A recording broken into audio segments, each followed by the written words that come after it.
Sejam bem-vindos a mais um episódio do podcast do Manual do Homem Moderno, o seu melhor amigo na internet. Meu nome é Edson Castro, jornalista e apresentador, e hoje a gente veio falar um pouquinho aqui sobre segurança digital, privacidade de dados e urubu do Pix, que é uma coisa completamente brasileira. E ao meu lado aqui eu tenho dois grandíssimos especialistas aqui para conversar com a gente. Começar pelas damas primeiro. Temos Nayara Caetano, que é delegada de polícia do estado de São Paulo, pós-graduada em ciências penais pela Anhanguera e advogada em direito digital e proteção de dados pela EBRAD. E o Domingo Montanaro, que é perito em TI, cofundador da Venture Enterprise Risk Management e coautor de 6 livros sobre proteção de dados e risco cibernético. Ele tem experiência aí no combate ao cibercrime, já fez palestra em mais de 16 países e é professor aí de pós-graduação em diversas faculdades aqui de São Paulo. Bom dia, boa tarde, boa noite para vocês. Como é que vocês estão? Tudo bem? Excelente. Melhor agora.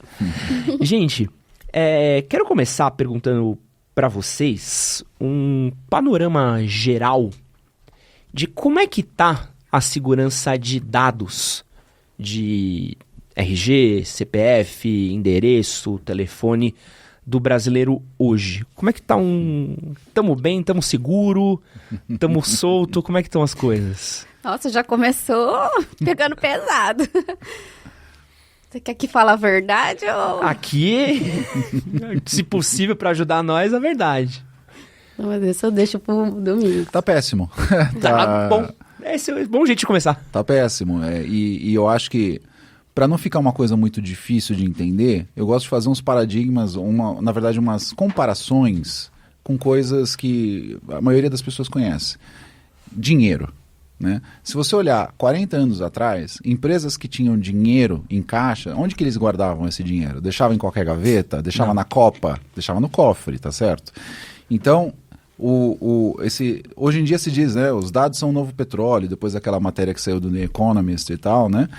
Só que as pessoas não tratam os dados como se fosse de fato petróleo. As pessoas ainda tratam dados como se fossem coisas, sabe, super sui generis, enfim, super abstratas. E nesse sentido, hoje os dados das pessoas valem dinheiro. Então você tem hoje dentro, por exemplo, de uma empresa, os dados sendo tratados desde da diretoria até o estagiário, da mesma forma, no mesmo volume, os mesmos tipos de dados, está tudo acessível em tudo quanto é lugar e tal.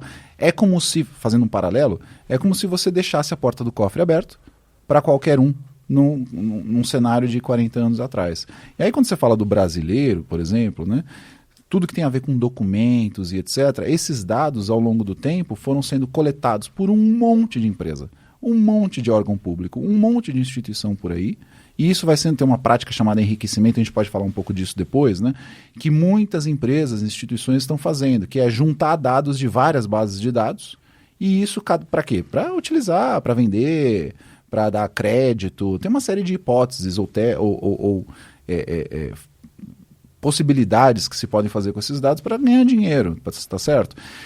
E justamente por isso, ninguém imagina que tem tanta base de dados por aí, com tantos dados nossos e na mão de muita gente. É exatamente por isso que aparecem leis tipo Lei Geral de Proteção de Dados, porque isso estava, de fato, uma bagunça. Então, de uma forma geral, tá péssimo. Ninguém sabe todos os lugares onde estão todos os nossos dados e qual é a riqueza de detalhes de todos esses dados sobre as nossas vidas. Que delícia. E Nayara, o que dá para fazer? Por exemplo, eu fiz um cadastro numa academia de bairro, pediram meu CPF, meu RG, meu passaporte, meu endereço, nome da minha mãe. O que dá para fazer a partir do momento que esses meus dados estão numa planilha de Excel que está sendo jogada de um lado para o outro por aí? Então, como o Domingos falou, a LGPD veio realmente para regulamentar. Tem banco de dados que não é necessário ter tantas informações, você só vai ter que passar o que é estritamente necessário para o controle ali daquela empresa, igual de uma academia, vamos dizer, né? Só que assim, ao mesmo tempo, se eles também pedirem informações a mais, a responsabilidade é deles, se depois isso daí também cair na mão de infratores, né? Então, quando a pessoa vai solicitar que você preencha um cadastro, ali ele já tem que tomar cuidado que tipo de informação que ele vai pedir, porque se vazar, ele vai ter pode ter sanção, né? O importante é isso, que a lei veio não só para limitar a quantidade de informação, o tipo, como preservar esses dados, né? Mas também trouxe sanções caso tenha algum incidente, vamos dizer assim, né? Como é que eu vou conseguir saber que vazou meus dados e foi a academia do Zequinha da esquina que vazou? Então, quando tem incidente, o certo é comunicar e ter um reporte para a Agência Nacional, tudo, mas a gente vê que não é uma prática ainda que está sendo cumprida. O afegão médio, como a gente costuma dizer, né, não vai saber nunca. A verdade é essa, sabe? Então, assim, existe um rito, Nayara está corretíssima, né? Tá lá na lei. Então, se você tem a Academia da Esquina sofre um incidente, como ela está tratando dados de pessoas, né?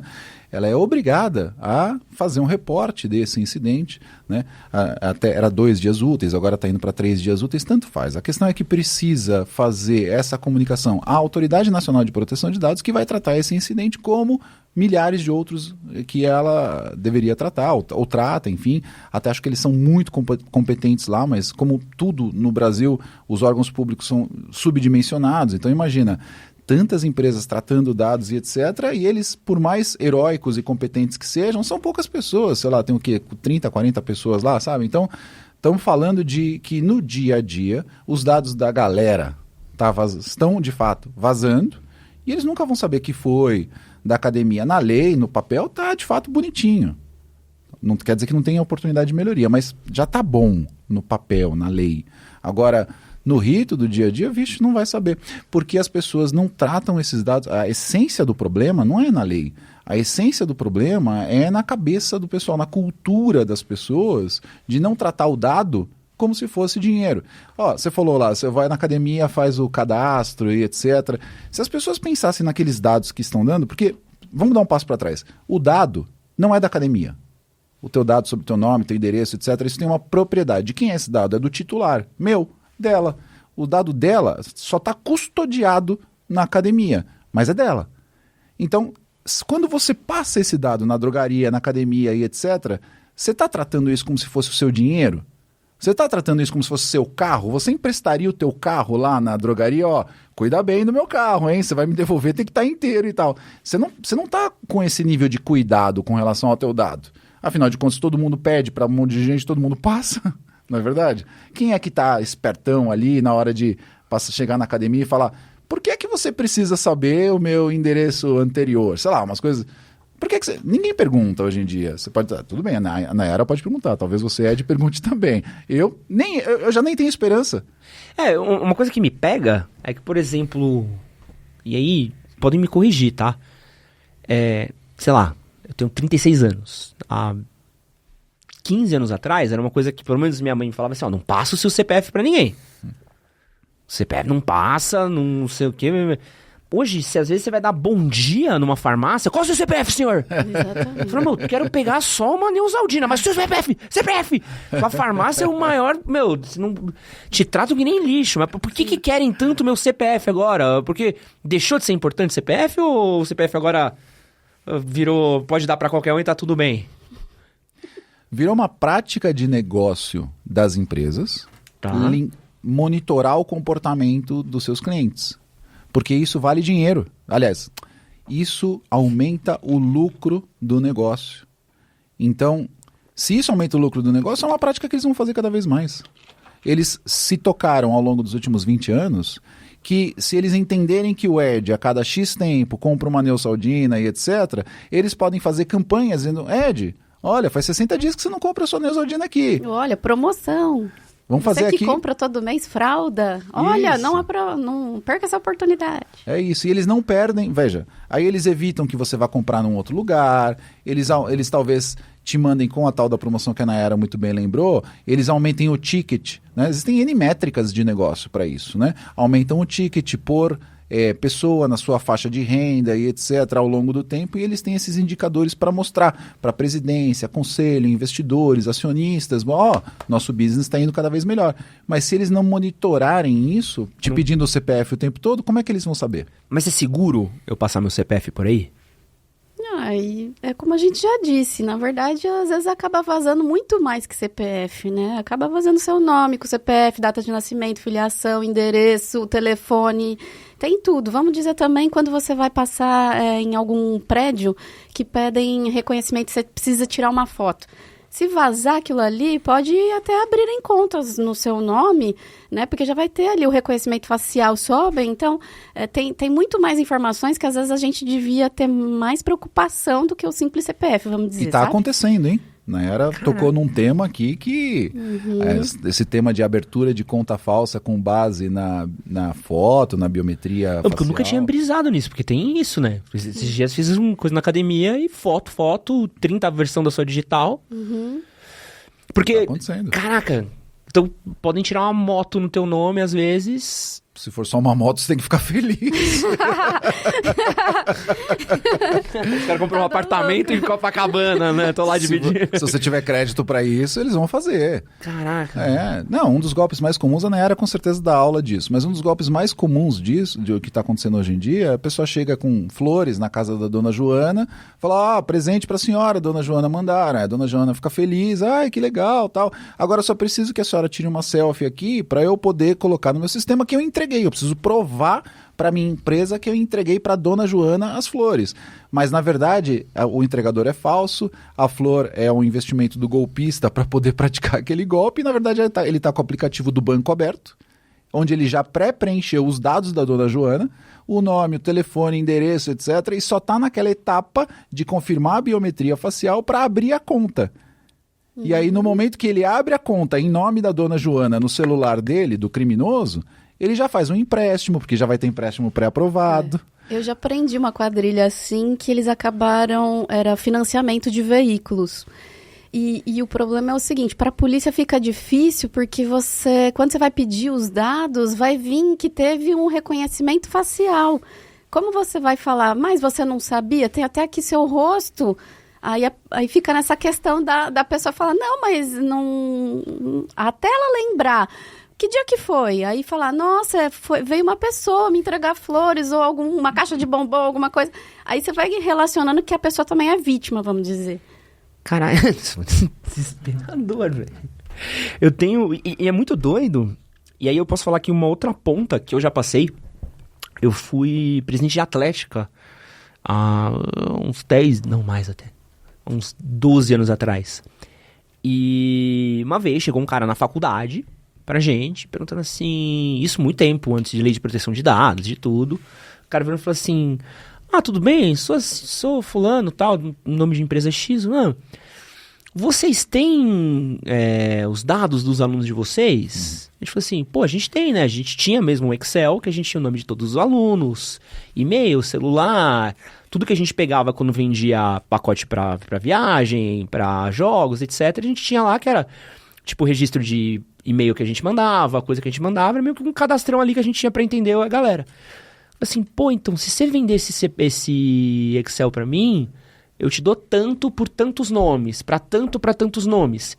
E é uma prática comum, né, você ter... Já ouvi mais de um lugar de fazer essa venda de dados de empresas pra empresas, né? E isso é legal? A gente pode fazer isso? Tá liberado vender de uma empresa pra outra? A Nayara sabe melhor que eu, com certeza não. É que é uma prática que, é igual mesmo você falou, você não viu uma maldade nisso, porque a gente... a gente não vendeu, tá? Porque a gente olhou e falou... Você não tá confessando aqui? Não tô. Às vezes já prescreveu, não sou um monarca que confessa crime na frente de delegado, tá? Vamos falar que a intenção, às vezes, é até, boa, mas é que a gente não pensa no problema que vai ter o uso para criminalidade, vamos dizer assim. Quando a gente fala, por exemplo, de aposentados, aí o pessoal que vai dar aqueles golpes de cartão, fala, olha, seu cartão foi clonado, tô mandando aí você devolve esse daí, mas escreve a senha atrás, que a gente tá cancelando esse cartão. Então, eles já sabem que faixa etária podem aplicar determinados tipos de golpe. Por isso, igual, esse daí era um pessoal jovem, vamos dizer assim, né? Então, de repente, pode estar indo para quadrilhas que vão investir no golpe do Tinder, sabe? Eles vão, com aquele tipo de informação, eles vão direcionar para que tipo de quadrilha, que tipo de crime que eles podem estar investindo ali, né? E como é que tá a questão de segurança das empresas para esses dados, assim?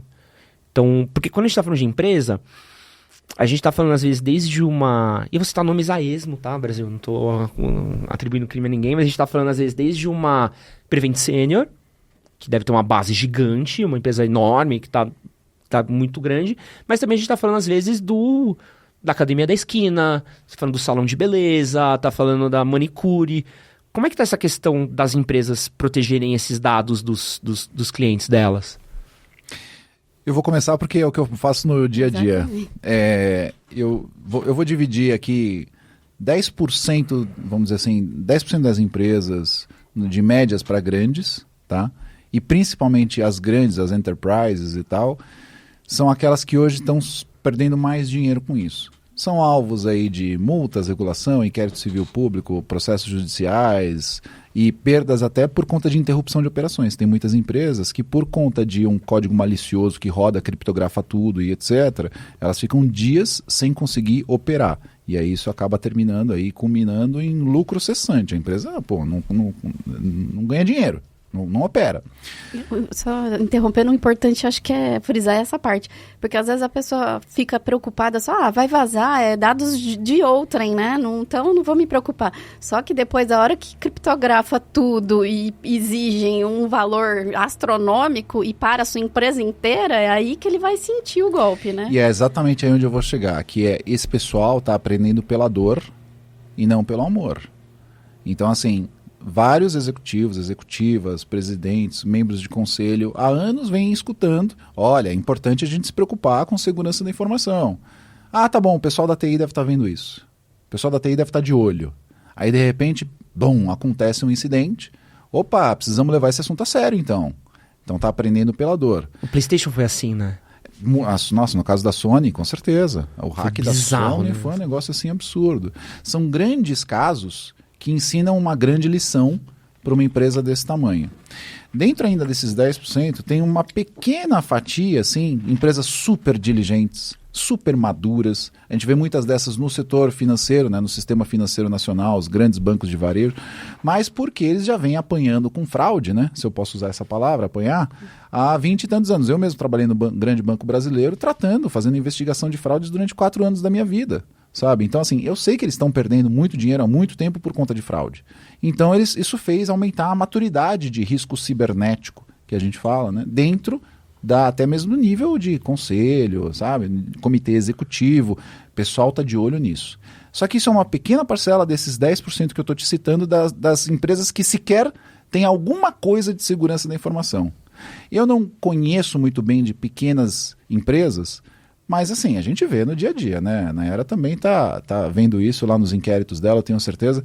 As pequenas empresas não fazem a mínima ideia. Não tem... Pergunta para uma empresa de 50 pessoas quem é o responsável por segurança da informação. Ainda mais, quem é o responsável por privacidade e proteção de dados, quem é o encarregado, né? Quem é o DPO e tal. Ninguém sabe, ninguém tem. E se colocou lá no site é por uma pro forma, sabe? Eles não estão de fato preocupados. Principalmente, a gente acabou aqui, não sei se saiu tecnicamente aqui da pandemia ou não, mas enfim, na época da pandemia, nossa senhora, o negócio era sobreviver. Né? Meus pais têm comércio, por exemplo. Você acha que eles estão preocupados com segurança da informação? Eles querem saber como é que vai fazer para pagar o aluguel mês que vem. Então esse pessoal... Teve que migrar para a área digital sem se preocupar tanto com os riscos, né, que iam ter. Simplesmente se jogaram lá e contrataram qualquer pessoa que tinha um mínimo de conhecimento para pôr um site no ar, vamos dizer assim, mas não tomou a cautela. Isso. Como o Domingos acabou de falar, grandes bancos, eles investem milhões na questão para proteger realmente, para não ter invasão. E ainda assim tem. Então já imaginou, né, escolas, né, dos nossos filhos, que a gente dá ali as informações, tudo, se tem esse cuidado? Não tem, né? O cuidado que que realmente precisa. E agora eu quero fazer a pergunta de ouro aqui. Tem várias perguntas de ouro aqui. Mas nesse podcast, que é o podcast mais niilista que a gente... Em 20 minutos de podcast, a gente é o mais niilista de todos. Vazou meus dados. Tem uma conta... No caso da Sony, eu tava no meio do bololô lá do PlayStation, que foi assustador. Foi o primeiro grande que a galera... Sim. Isso foi em 2013, acho, né? Por aí. Acho que 11, 12, enfim, nesse... Que foi também foi 2010, né? Foi uma queda de dominó pra Sony, que foi bizarro, esse daí. Mas, beleza, vazaram meus dados. Pum. E aí? O que eu faço? Eu vou provocar uma coisinha aqui, eu quero que a Nayara dê uma... Porque foi ela a primeira que, inclusive, falou sobre biometria, né? Expressão facial, enfim, fotos de faces e tal. Ed, assim, o seu endereço muda, você pode até mudar de nome, você pode mudar de um monte de coisa. Você vai mudar a sua biometria? Você vai mudar a sua impressão digital? Seu rosto? Então, pensa nisso, porque também tem a criticidade do dado, né? Que tipo de dado que você está falando que vazou? Uma coisa é ter o endereço. O endereço é praticamente impossível você esconder hoje, né? Até mesmo que está em tantos ritos públicos, né? Se você tem uma empresa, está lá no contrato social, sabe? Então, assim, isso eu acho que é utopia você achar que, tipo, seus dados não estão à mercê aí de todo mundo hoje em dia e tal. Mas aí eu jogo essa bomba aqui para Nayara. A questão é a criticidade do dado. O teu exame de saúde que você fez semana passada, que você não quer contar nem para tua família o resultado. E isso? Eu vou falar assim por mim, o que eu acabo fazendo. A gente tem que, na verdade, ficar se prevenindo. Vamos falar assim de contas bancárias. Entra no Registrato, vê se não tem alguma conta aberta em alguma instituição bancária que você desconhece, e aí você vai e tenta fechar. Chegou alguma conta, um IPTU no endereço que você desconhece. Opa, já vai lá, não ignora, tem que já de pronto tentando evitar, entendeu? Porque evitar dos dados vazarem, isso é uma coisa que não está nas nossas mãos. O dado está com outra pessoa. E se vão usar ou não, não é uma coisa certa, vamos dizer assim. Porque, vamos falar assim, um crime aconteceu. Eu quero fazer um BO. Várias vezes a gente recebe pessoas lá que falam, olha, recebi um e-mail que eles têm meu CPF, têm meu nome. Aí eu falo, tipo, tem o meu também, né? Tudo bem, você faz um BO não criminal, mas não é uma coisa que vai te garantir de não ser uma vítima, né? Então a gente tem que ficar monitorando para, se caso você verificar que alguma coisa é anormal ou que você não reconhece, aí você tem que correr atrás do prejuízo. E é engraçado porque, ouvindo a Nayara aqui, eu tô pensando assim, é como se fosse uma prática de defesa pessoal cyber. Percebe? Eu acho que a humanidade vai ter que criar esse conhecimento, esse skill, e a gente vai, no dia de amanhã, eu já teria isso hoje nas escolas, por exemplo, mas no dia de amanhã tem isso nas escolas. Eu tenho uma percepção, e foi um papo que eu falei bem rapidinho aqui com o Peter, mas é uma percepção que eu tenho muito forte, e vocês devem ter essa percepção muito parecida com a minha, que a gente tratava a internet há muito tempo atrás como um lugar que a gente ia, né? Então tinha um mundo real e tinha um mundo da internet, e pareciam que eram duas coisas completamente desassociadas. Mas né? era, tipo, né? Você conectava. Aqui você vai ler notícia, vai ficar no ICQ, aqui você paga suas contas, tem umas coisas importantes. Só que a internet não é mais uma coisa à parte, né? É como se a gente tivesse fundido dois mundos. Hoje a internet é tudo. Hoje a internet é seu banco, hoje a internet é o seu telefone, é a comunicação com a sua família, é a sua saúde. Pô, eu, por exemplo, minha carteirinha de saúde tá no meu aplicativo do meu celular. É isso. O meu hospital que eu vou, desgraça do Vila Lobos, não tem sinal de... Desculpa, eu posso ser processado por isso, delegado? Só pra saber. Mas enfim... É melhor você consultar seu advogado. O hospital que eu vou não tem sinal de celular. Pô, mais de uma vez eu quero pegar minha carteirinha que tá no meu aplicativo, o aplicativo não carrega, eu falo, pô, tenho que sair do hospital pra carregar a carteirinha, pra carregar... Então, hoje a internet é tudo, né? Só que a gente não atualizou. Pô, você bota uma câmera de segurança na sua casa, você bota uma cerca elétrica na sua casa, você bota um alarme na sua casa, você pensa na segurança do físico. Só que no digital a gente ainda não trouxe essa preocupação, né? Acho que a gente tá começando a ter isso agora, né? Das pessoas começarem a entender, tipo, uau, eu consigo perder uma quantia de dinheiro muito grande por uma besteira no Zap, né? É isso. A educação digital, né? Realmente tinha que ter nas escolas já. É uma disciplina que dá para ir no ensino médio inteiro, entendeu? Das possibilidades de ataque, de defesa, o que você deve fazer, quais os riscos. Vamos falar da criançada aí que acaba, às vezes, sendo vítima de maldosos, pedófilos, vamos dizer, né? Então, cada faixa etária teria que ter, sabe, educação digital e falar, olha, você tem que tomar cuidado com os joguinhos, você tem que tomar cuidado. Aí, conforme vai crescendo, falando dos outros tipos de risco, porque, igual você falou, fundiu esses dois mundos. A gente tá já totalmente conectado. Se furta seu celular desbloqueado, você... perdeu sua vida ali, né?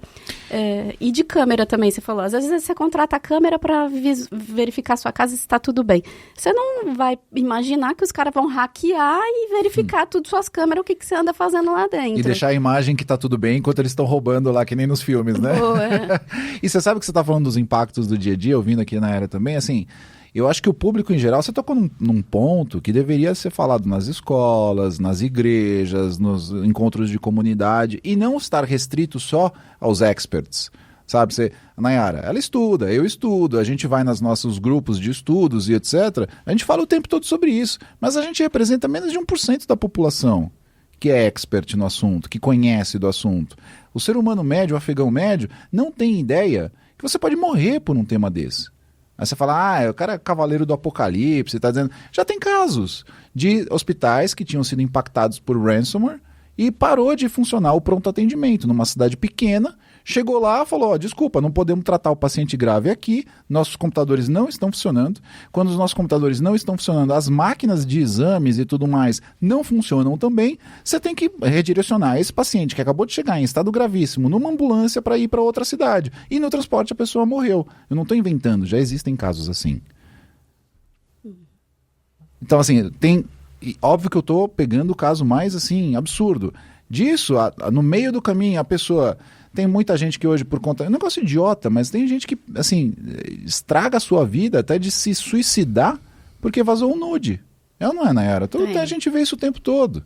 Isso é questão, você pegar a faixa etária e frisar, né, dos riscos que tem de tirar foto, de repente passar foto para amigos. Isso está no nosso dia a dia, percebe? Nos Estados Unidos, por causa da Colonial Pipeline, quando aconteceu um incidente, estava faltando combustível na costa leste americana. O incidente lá da JBS nos Estados Unidos estava perigando, né, o que se diz lá na imprensa, etc., de faltar proteína animal nas prateleiras do supermercado. Caramba.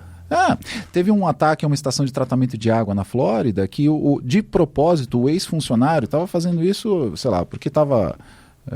com perdão do francês aqui, puto, né? Enfim, não sei o que é a motivação desse cidadão, ou se foi um ato terrorista, mas ele desligou o sistema que fazia o tratamento de água e as casas começaram a receber a água não tratada, sabe? Então, de repente, o hospital vai encher com um monte de gente com bactéria, etc., por causa de um ataque cyber.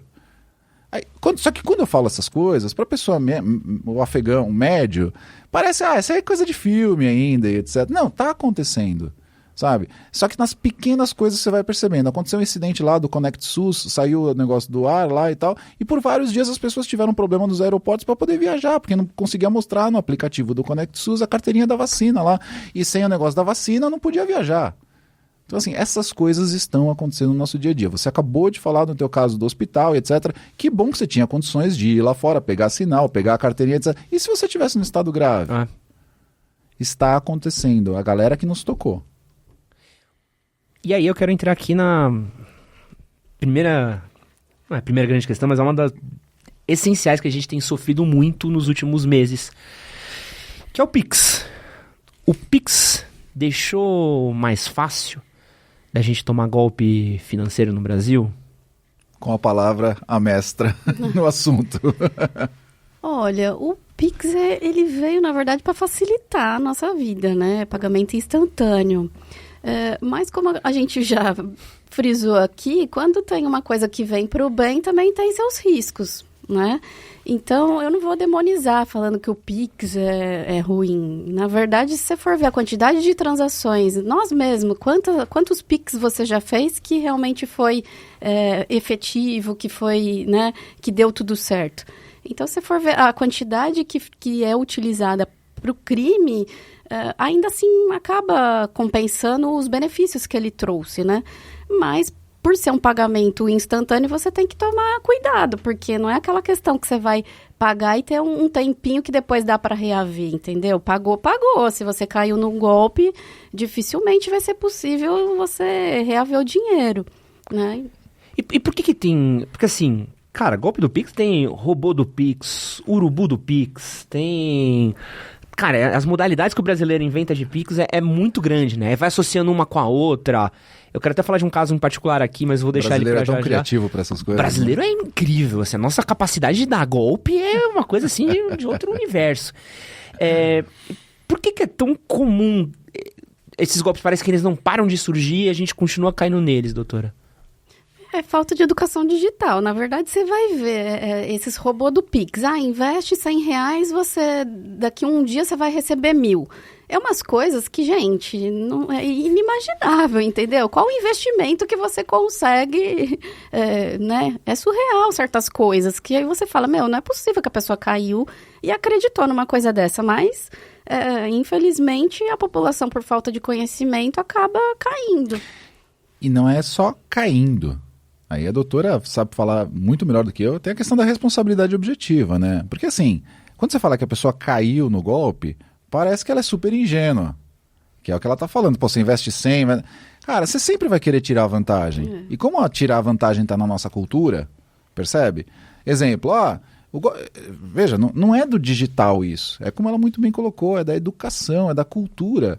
O golpe do bilhete premiado da loteria de 50 anos atrás é exatamente isso. Cara, ganhei na loteria, você não quer aqui comprar o ticket, você vai lá pegar o prêmio? Ele, sério, cara, você ganhou na loteria, você vai dar pra mim por metade do prêmio? Sim, não, nem metade. Ganhei 20 milhões, mas se você me der 5 mil aqui, você pode ir lá. Pô, então eu vou ganhar dinheiro fácil. Então, assim, essa coisa, para não usar outra palavra aqui, mas do francês, né?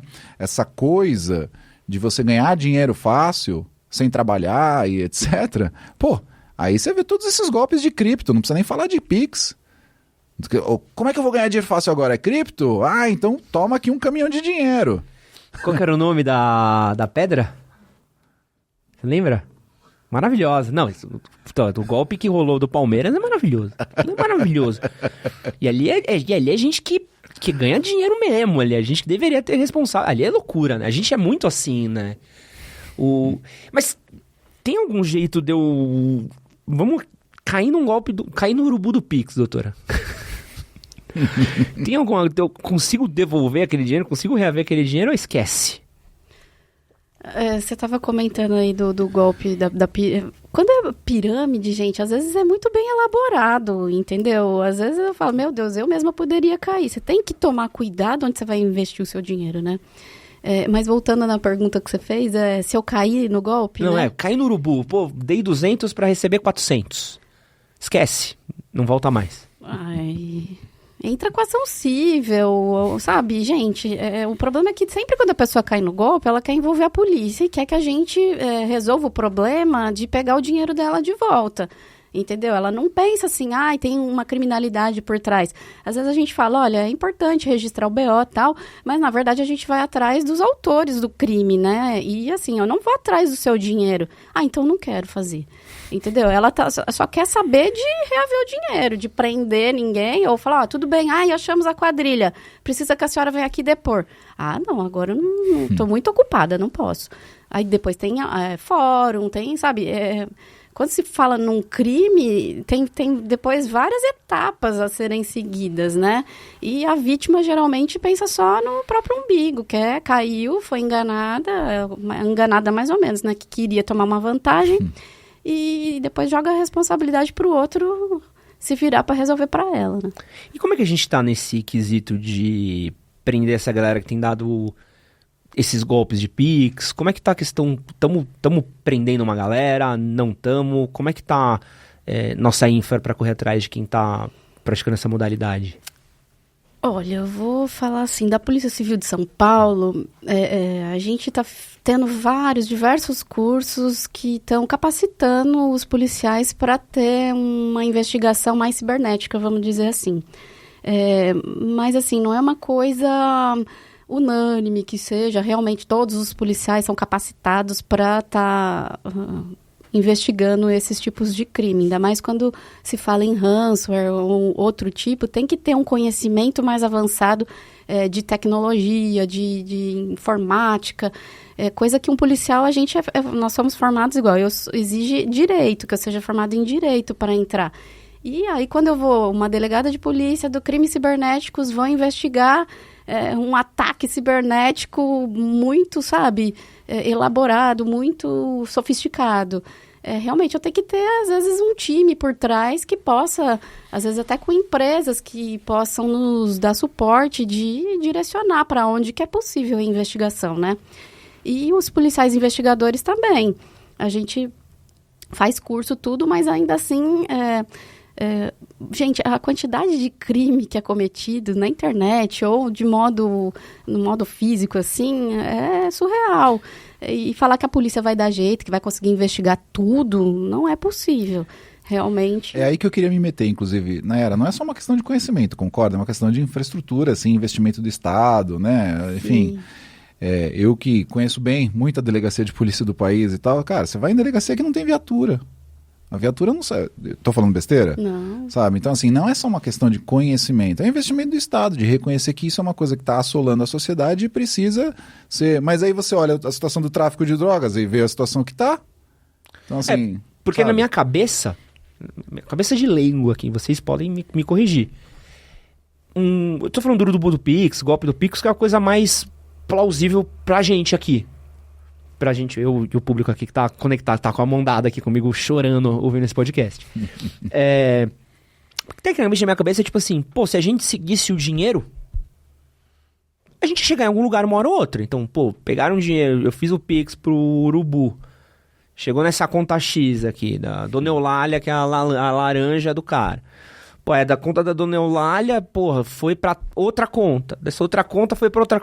Tecnicamente, daria pra seguir. Se fosse simples assim, né? Pois é. Ou não é tão simples quanto eu penso? Não é, porque... Vamos falar da investigação cibernética. Você pode ir da área técnica, assim, quem realmente invadiu um sistema tal, e, assim, necessariamente tem dinheiro envolvido. Então, aí você vai falar de uma investigação que vai seguir o rastro do dinheiro. Você atacar essa parte da quadrilha que tem esses laranjas, tem muitos grupos de WhatsApp, grupos no Facebook que falam, olha, se você emprestar sua conta, a gente paga 10%. Então, essas pessoas, elas não têm conhecimento nem do que é o valor que está caindo. Você descobre, é fácil, tá lá, abriu a conta, você já tem o nome da pessoa, olha, você que emprestou, eu vou te indiciar tudo, só que o crime não vai continuar. A polícia, a gente tem que começar a partir para pegar uma organização criminosa, não essa parte do núcleo da organização, que é um laranja que só empresta conta.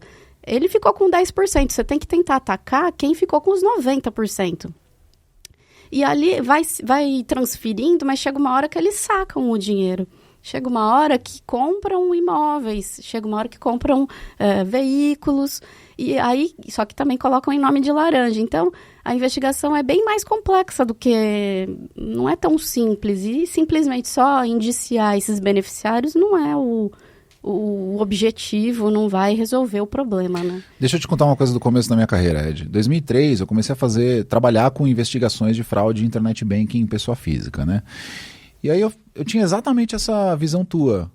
É só ir atrás do dinheiro, prende todo mundo, problema resolvido. Aí o pessoal que era mais velho de casa e tal, falou assim, vem comigo, vem conhecer uma delegacia, vamos fazer um caso aqui pra você ver como é quando o pessoal é preso e tal, não sei o quê.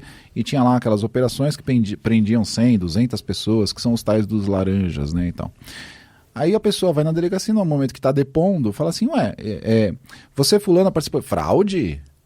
Não, o que aconteceu eu tenho uma conta salário, exemplo, da Caixa Econômica Federal, eu estava lá no meu barraco, a pessoa mora numa favela, numa comunidade, passou alguém lá, bateu na minha porta, não conhecia, se apresentou como seu João, falou, olha, eu vou receber um dinheiro, hoje a minha conta está bloqueada. Você me empresta a tua conta, por favor? Você me dá o teu cartão, eu vou lá no banco sacar e eu te deixo, como ela falou, 10%, 20%, etc. Ah, tá bom. Percebe que o problema é questão de cultura, de educação, e não estamos nem falando de digital. Estamos falando do golpezinho do dia a dia. Aí a pessoa vai lá no banco, saca o dinheiro, deixa um dinheiro para ela, pega o resto, que na verdade é só o final do dinheiro de alguém que estava foi vítima, ou agiu de boa fé, ou não, que seja, mas o dinheiro chegou lá. Aí essa dona Joana está lá nos registros, obviamente que o dinheiro chegou lá na casa dela, etc. Aí ela vai depor na delegacia e vai falar, que fraude, eu não fiz nada de errado. E essa pessoa, imagina, ainda toma uma busca e apreensão, é presa, não sei o que, não sei o que, não sei o que. Não é tão simples, acho eu, né? Sim. Sob o ponto de vista da polícia. É complicado você ouvir essas pessoas, porque cada hora é uma história que, né, às vezes é história sem ser com H, né? E aí a polícia acaba perdendo tempo de tentar ver se ela tá falando a verdade ou não. E quando ela indica várias... olha, quem me emprestou a conta foi fulano. Aí você começa a investigação e tentar descobrir quem é esse fulano. Aí às vezes era mentira, entendeu? E você perdeu um tempão da investigação. Então... Para um laranja. Isso. Aí você pega um negócio do Urubu do Pix e vai usar 1.800 laranjas. Porque eles evoluíram. Isso que eu tô falando de ir lá na comunidade bater na porta não é escalável. Você precisa de muita gente para ir lá. Telegram. Aí você tem o Telegram, você tem o Facebook e hoje ainda mais. Pensa mais para frente, onde você pode ter um robô com inteligência artificial arregimentando toda essa galera, criando contas, pulverizando, que hoje é o que acontece com os golpes de cripto, né? Quando é conta bancária é mais difícil você abrir 10 mil contas. É muito difícil, porque os bancos têm os seus mecanismos de compliance, etc., know your customer, isso e aquilo, mas em cripto, nossa, criar carteiras digitais, pulverizar o dinheiro, aí quando você vai ver para monetizar, né, para tirar $1.000 de alguém, os caras fazem tipo 1 milhão de transações. Para investigar isso, meu Deus, é muito difícil. Pô, cada minuto que passa eu tô mais insistindo no Blade Runner. É só... Não tem futuro. Quero contar um golpe que um amigo meu sofreu, digital influencer, e o dele foi bizarro. Que acho que tem um pouquinho da Nayara, mas tem um pouquinho do Domingo também. Que é uma outra escala de golpe, assim, que foi o que me deixou realmente assustado. Influenciador digital, bastante seguidor. Bum! Pegaram a conta dele, você começa a ver nos stories dele, começa a ter gente, tipo, postzinho escrito. Tem um investimento novo aqui pra vocês, investe 200, volta 400, 400, volta 800, 800, volta tanto, pá. Os caras são bons, os caras pegam trechos dos vídeos dele, que ele fez outras publis, editam, falam, quer ganhar dinheiro? Pode apostar, confia que o produto é bom, é maneiro, usam, link e tal. E a gente viu e falou, moleque, foi hackeado, né? Aí fui mandar mensagem pra ele, e aí, mano, como é que você tá? Bibi, vovó. Passado um dia, né? Ele, mano, teve o bagulho lá, né? E aí, caralho? 40 anos de curso, filha da puta, na internet, clicou no link de quem, velho? Achou que era o bagulho pra aumentar o pênis e deu a porra da conta do celular? Aí o cara falou, mano, não cliquei em nada. E a gente falou, mano, como é que eles hackearam sua conta se você não clicou em nada? Aí ele falou, mano, vou te contar, porque fui correr atrás, liguei pra um monte de gente, um inscrito meu trabalhava num lugar, me ajudou e tal, e explicou. Olha, mano, olha que complexidade que é. Ele tá no contrato da razão social da empresa dele. O nome dele, Bibi Bobó. Pegaram o nome dele na operadora do telefone. Pegaram o chip dele, trocaram, acho que é o código do DNS do chip dele, por um outro celular. A pessoa que estava com esse chip copiado dele pediu reativação do Instagram, mandou o código e pegou. Uhum. Ele não fez nada. Isso aí. Ele não clicou em nada. Ele tecnicamente tava seguindo uma carteirinha de coisas básicas pra você fazer, e ele acabou sendo vítima disso. E aí, é um pouco de... Como é que a gente consegue se precaver? Mas ele pecou. Onde é que ele pecou aí? Ele pecou na rede social de não colocar a autenticação em 2 etapas. Então, um autenticatorzinho ali do Google, por exemplo. Isso. Iam conseguir ter o primeiro acesso, mas depois, na hora de ter a autenticação, é uma senha que só ele ia saber. Isso aí. Então, esses autenticadores é um caminho muito bom para você evitar um golpe desses, por exemplo. Exatamente. Positivo. Você comentou do teu amigo, né? Pensa, assim, num político nível presidente, nível governador de estado. Óbvio que eu não posso dar detalhes aqui. Você acha que essa pessoa fica no WhatsApp durante o dia? Tem 150 reuniões, 18 assessores, etc. Não é uma pessoa que fica no WhatsApp, tá certo? Do nada, isso aconteceu alguns anos atrás. Do nada, essa pessoa que participa de... Porque as pessoas vão colocando esse número desse político nos grupos. Uhum. Só que ele nunca fala nada. Nunca fala. Do nada, um belo dia, 9 horas da manhã, ele, ou seja, o celular dele, né, a conta de WhatsApp dele, nesses grupos, né, imagina, tem milhares de pessoas babando o ovo da pessoa, né? E aí ele pergunta assim, alguém tem Itaú? Imagina que não choveu de gente, pois não, doutor, senhor, o que o senhor precisa, né?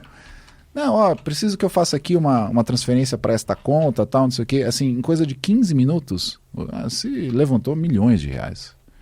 Simplesmente mandando uma mensagenzinha nos grupos de WhatsApp. A galera que mandou dinheiro nem parou para se tocar do tipo, essa pessoa mandando mensagem aqui no grupo? Você acha que ele precisa de dinheiro? Precisa que faça uma... É ele que tem que me emprestar, não faça é pra ele, TED, né? Sabe? Mas não, a galera no afã de querer, sabe, pra fazer um favor pra pessoa e tal, né? Enfim. Mesma coisa. Então, é um tipo de golpe chamado SIM swap, né? É muito comum. Existem, assim... N quadrilhas que tem esses recursos até dentro das operadoras. É porque você tem um fator humano aí dentro também. Né? Total. Mas, e isso fez as operadoras de telefonia, inclusive, mudarem muito seus processos. Antigamente, qualquer pessoa dentro de qualquer loja poderia colocar num SIM a sua linha. E você sai de lá com aquele chip, né? O SIM, né? O SIM card. Você sai de lá com aquela linha, põe no celular e você começa a autenticar nas contas daquela pessoa. Os duplo fator de autenticação que a doutora Nayara colocou já existe há muitos anos, mas ninguém usava. É exatamente o tipo do golpe do SIM swap, olha, o pessoal aprendendo pela dor, que fez todo mundo correr e ativar o seu duplo fator de autenticação. Percebe? E que outros golpes vocês conhecem, assim, que são comuns? Comuns, não precisa ser um... Esses de pessoas influentes, por exemplo, teve uma época que tinha muita invasão de Instagram e falava... Eles vão querer escolher exatamente pessoas que têm milhões de seguidores. Aí, porque daí uma propaganda que põe vai conseguir atingir muitas pessoas numa tacada só. Aí, olha, vou me mudar para os Estados Unidos e eu tô me desfazendo aqui dos móveis da casa. Venda de móvel, essa eu já vi gente fazendo. Nossa, e chovia e era tudo gente de grana mesmo. E que transferia valores super altos. Só que a pessoa, por exemplo, não desconfiava na hora de falar, olha, tô vendendo um jogo de sofá que é, né, top de linha. Paguei 50, mas 10 mil reais só.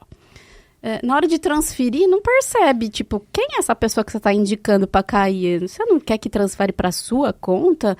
São coisas que, sabe, dava para evitar. Mas no desespero, não, tem que aproveitar essa oportunidade. Vou já transferir agora. Tô te transferindo, reserva pra mim, esse daqui é meu já, hein? Não deixa ninguém pegar. Caramba, esses aí sim. Eu dei um golpe ao contrário numa amiga minha. Ela tinha um móvel. Eu falei, quero comprar. Aí eu fui, peguei um móvel, nunca paguei. Tô devendo ela até hoje pra pagar. Lembrei agora. Esse é mais comum. Eu lembrei agora. Maria Clara, desculpa. Tô com um hack. O hack tá aqui até hoje. Maria Clara, desculpa. Porque tem um que eu fiquei muito assustado, assim, que pra mim é um... É por isso que eu falei que precisava dos dois, porque tem coisa pra mim que envolve empresa que eu acho um absurdo, assim. Eu fiquei internado uns anos atrás no hospital. E aí, tava no hospital, aí, tipo, tinha uma placa do lado do telefone, que era assim... Nós não pedimos dados de cartão de crédito pro telefone. Eu fiquei olhando e falei... Porra, por que tem uma placa enorme... Falando que não perde Imagina dado. quantos e quantos milhões de reais que precisaram passar debaixo da ponte para essa placa aparecer ali. Eu fui O falar... legal é que quando você começa, eu já sei que golpe que é. Se eu tava no hospital, eu já falei, já sei que golpe. Não, eu fui Quando você começa a frase, a gente já se liga. Você fala, Já conecta, né? E é muito louco. Eu fui falar com o enfermeiro, eu falei, o que é isso? Não, é que tinha um golpe que ligavam dentro do hospital. Mas como é que vocês deixam, sabe? Tipo, alguém ligar pra um quarto, porque assim, tem uma falha aqui do seu... Um telefone externo consegue ligar pro quarto pra dar um golpe. É muito doido, né? Muito... Dados, é isso. E que sabe que é o fulano que tá naquele leito. tá hackeado. O sistema sabem exatamente quem é que tá lá em cada lugar. Às vezes tem mais informação. Olha, tal pessoa vai fazer tal cirurgia. Aí reservou a sala a tal hora. Minutos depois liga, olha, deu uma complicação aqui. A gente precisa, na verdade, comprar tal coisa, senão a pessoa vai morrer. Você autoriza, mas precisa fazer a transferência. Não cobre, sabe? Toda aquela mas tem que fazer a historinha. transferência agora, que senão ele tá lá na mesa de cirurgia. Ou é agora ou nunca. E aí tem o lance cyber, como ela muito bem colocou, e tem o pé de chinelo, assim, tipo, que é o colaborador lá de dentro, cooptado, tá lá no boteco, bebendo uma e tal, e você trabalha no hospital tal, tem um esquema bom pra você. Cada registro desse que você passa pra mim, eu te dou R$100. Pronto. Não precisa nada muito elaborado, cyber e tal, e pronto. O crime acontece do mesmo jeito. Pô, saudades quando era sequestro por ligação, né? Tempos mais fáceis, né? Pô. Você falou de golpes, um que a gente não pode esquecer que, assim, esse acho que é um dos mais comuns até hoje. Quanto dinheiro se perde com isso? O leilão falso, né, Nayara? Nossa. Leilão falso. Leilão falso, principalmente leilão de veículos. Tá? Puta. Então, você quer comprar um carro, aí você é um cara que já conhece de comprar carro de leilão e tal, não sei o que, você entra num site, só que o site é todo montado para aplicar esse tipo de golpe. Aí você vai comprar uma BMW que no leilão o preço justo seria, sei lá, 150 mil. Naquele momento, se der aquele lance por 80 mil, você leva e você precisa reservar mandando 10 mil, por exemplo. Mas você tem que fazer o Pix ali na hora, sabe? Aí você faz, o carro não existe, nada existe, 2, 3 dias depois o site sai fora do ar. Caramba. Tem muito também boleto falso, mas acho que isso talvez a gente já tenha... Isso nunca sai da moda, vamos dizer assim. A gente tá um pouco mais vacinado, eu acho. Esse minha mãe não cai mais. Só caiu uma vez. Mas não cai mais. Puta, não sei se vocês viram uma coisa que acontece muito com influenciador digital. Batata também. De propaganda falsa. Os caras mandam um e-mail pro influenciador. Cara, a gente recebe isso daí. Deve receber uns 5 por dia. Isso é meu terror, isso daí. Oi, eu sou aqui da Apple... Quero fazer uma campanha com vocês pra divulgar um novo iPhone, bibibibobó. Aí você fala, pô, tenho interesse. O cara, legal, mas pra fazer isso eu preciso que vocês baixem aqui essa apresentação. É que você baixa a apresentação, normalmente é um Trojan Horse, enfim, é uma coisa que pega ali seu coisa, entra no seu YouTube, pum. É isso. Dia seguinte você tá vendendo cripto. E aí você vai ver, e é muito foda, assim, porque você tem que ter um olhar clínico muito grande, porque a gente recebe um monte de e-mail de propaganda, de empresa e tal. Até a Camila esses dias mandou um pra mim. Você viu que legal essa empresa de game que quer anunciar na gente? Que empresa de game, Camila? Mandou um e-mail em inglês. Aí eu falei, é golpe, Camila. Porque os caras mandam, tipo assim, é a Bethesda. E Bethesda escreve com H. E aí o Bethesda sem o H. Uhum. Ou é o Bethesda.urss. Fazem pequenas alterações no domínio, de modo que quando você bate o olho, você acredita que aquilo é legítimo. E é perfeito, com assinatura, com nome de pessoas reais. Porque eu fui dar uma olhada e falei, mano, eu quero... Porque quando eu descobri que era falso, eu quero ver sim. o quanto que os caras são... Sofisticados. Factíveis. Cara, com o nome do cara que faz propaganda da empresa... LinkedIn, lógico. LinkedIn, com assinatura igual, sabe? Uma coisa que você fala assim... Os caras é gênio, assim, é uma coisa que você fala maravilhoso, né? Ed, você não deveria nem estar surpreso, sabe por quê? Eles são profissionais. É isso, cara. Eles vivem disso. Porra. Você vive disso tudo aqui que você está fazendo agora. Eles vivem disso. Então eles estão cada vez melhores. Eles só fazem isso. E como é que eu me protejo? A gente falou do autenticador de 2 fatores. Eu uso... Vou até perguntar aqui pra ver se eu passei de ano. Eu tenho usado o Google Authenticator. Tá tudo bem? Esse tá passando de ano ou tô Depende aonde você usa, né? Depende. Eu não quero te assustar, mas a aplicação É uma camada. Abaixo você tem a camada do sistema operacional. Então, se o teu sistema operacional está comprometido, de nada adianta a aplicação ser boa. Tem um iPhonezinho. iPhone é bom. iPhone é bom. Para esse tipo de coisa, assim, de infecção do sistema operacional, se você não se meteu a besta de ficar fazendo o jailbreak, por exemplo... Não. Ótimo, E também então. não tô clicando em nenhum link de aumentar pinto, que nem o Léo do Piuí, que foi hackeado, tá? E se você faz as atualizações, sempre que aparecem lá para você fazer e tal, né? Eu conheço muita gente, né, que não faz atualização, que fica lá, sabe, amanhã eu faço, etc e tal. Mas tem que fazer as atualizações. Então, no mínimo, pro iPhone, assim, isso é o arroz com feijão. Que mais, doutora? Pra eu me manter seguro. Depende do tipo de golpe. Tem tantas dicas, né? Tipo, promoção, coisa que, tipo, você tem que transferir rápido valores. Eles tentam, na verdade, sempre ganhar isso. Não dá tempo de você pensar. Então, exigem uma rapidez na transferência de valores. Você tem que prestar atenção para onde, qual o nome do beneficiário, se está sendo realmente...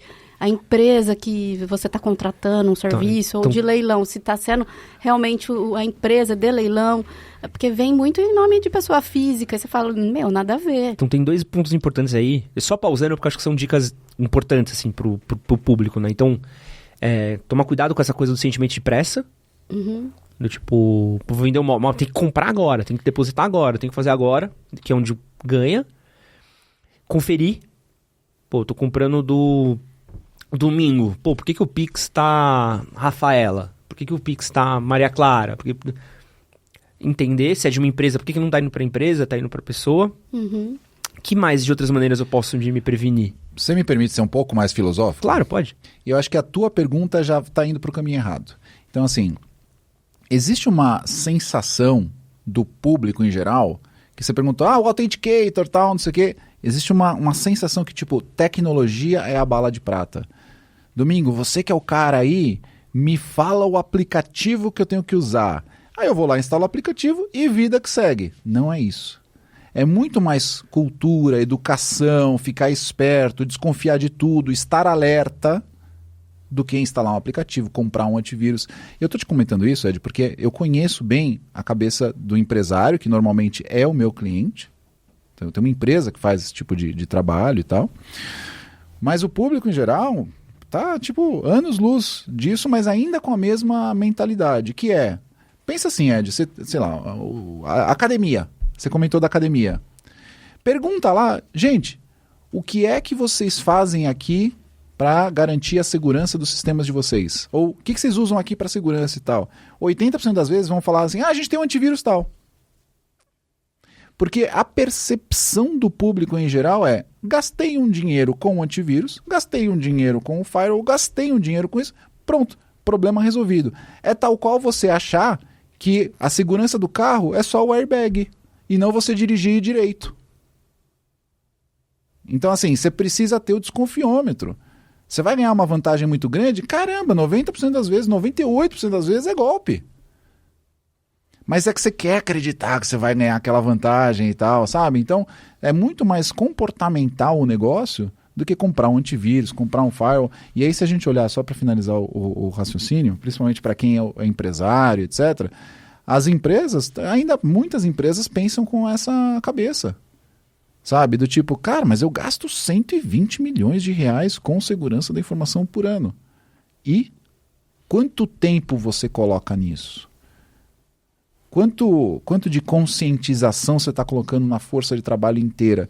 Porque na maioria das vezes, esses ataques hiper elaborados começam com um phishing, sabe? Um colaborador que não está nem aí com segurança da informação. Ele gasta milhões, mas ele contrata uma secretária que tem acesso ao banco de dados total e alguém manda um phishing para ela, ela clica e dá acesso a tudo. Então, o fator humano não foi olhado com cuidado, nem a pessoa orientada a que tipo de informação que ela poderia estar cedendo, que seria tão sensível. E aí, só para finalizar, sabe um paralelo bacana? Estados Unidos e campanhas de antiterrorismo. Tá. Quanto dinheiro os Estados Unidos não gasta para prevenção de terrorismo? Imagina.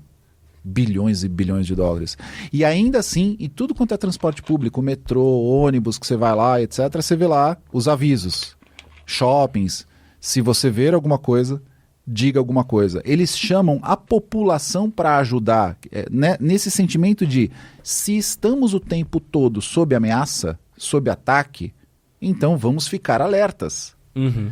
Isso acho que é a maior dica possível que a gente pode dar.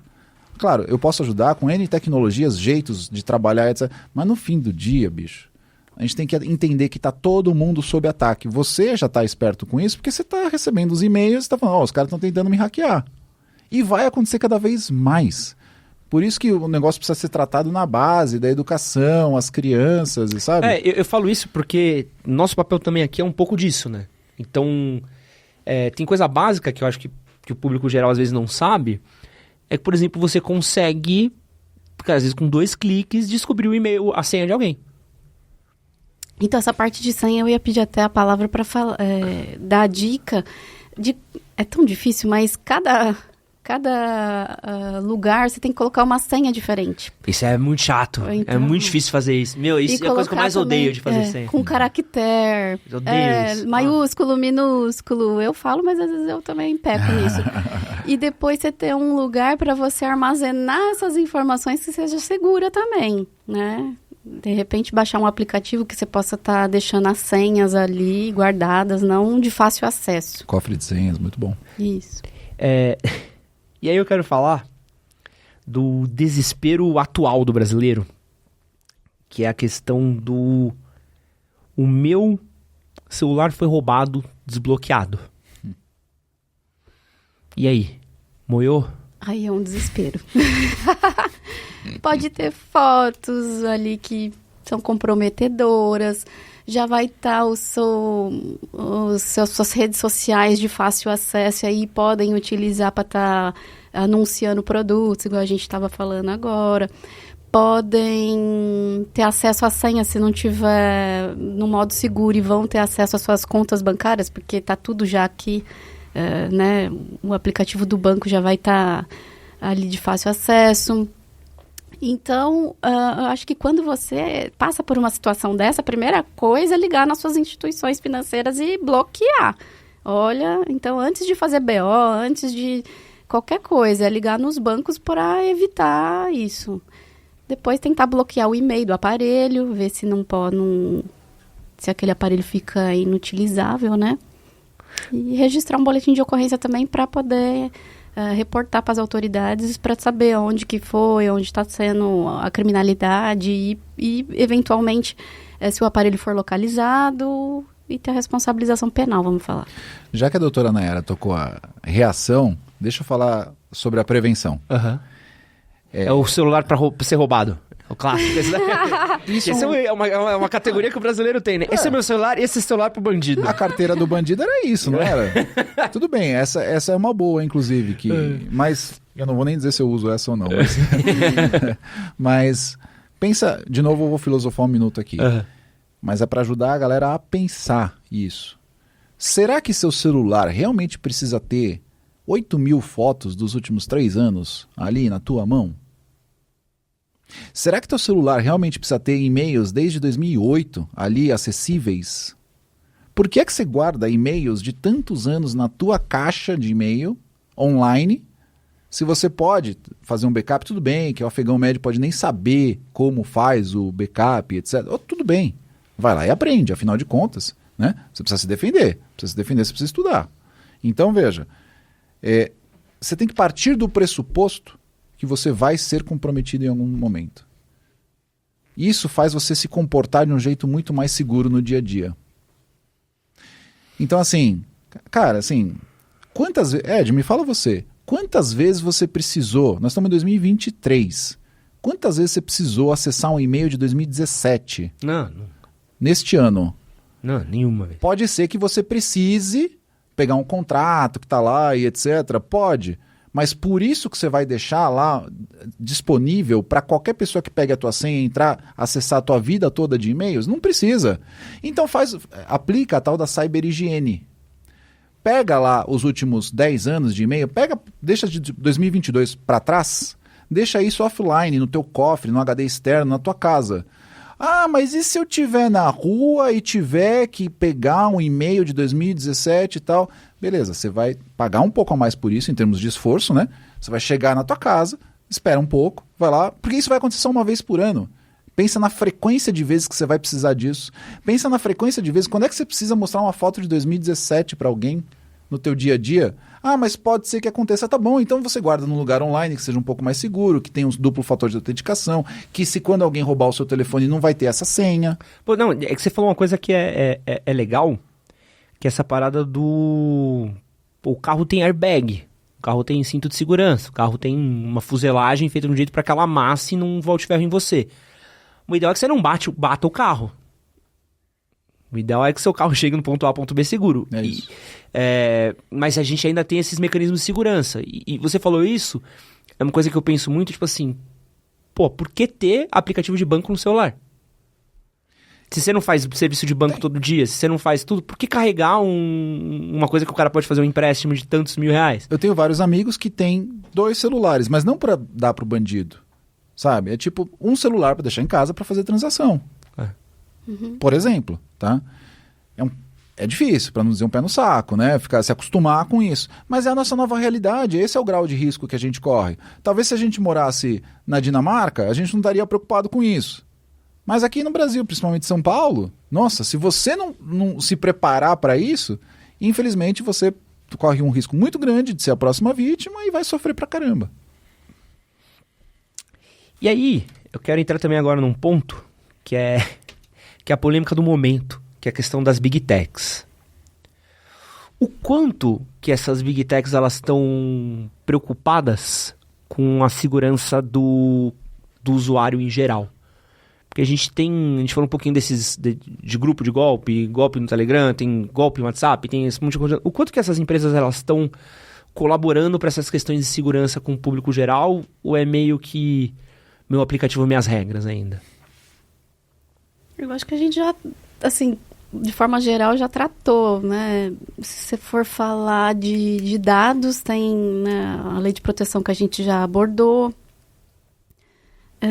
Mas eu acredito que a visão que se tem é sempre negocial, é mais preocupação em ter um lucro, né? E os riscos, os perigos já são deixados um pouco de lado, não se dá tanta importância, né? Mas especificamente, assim, que você gostaria de saber? De que tipo de...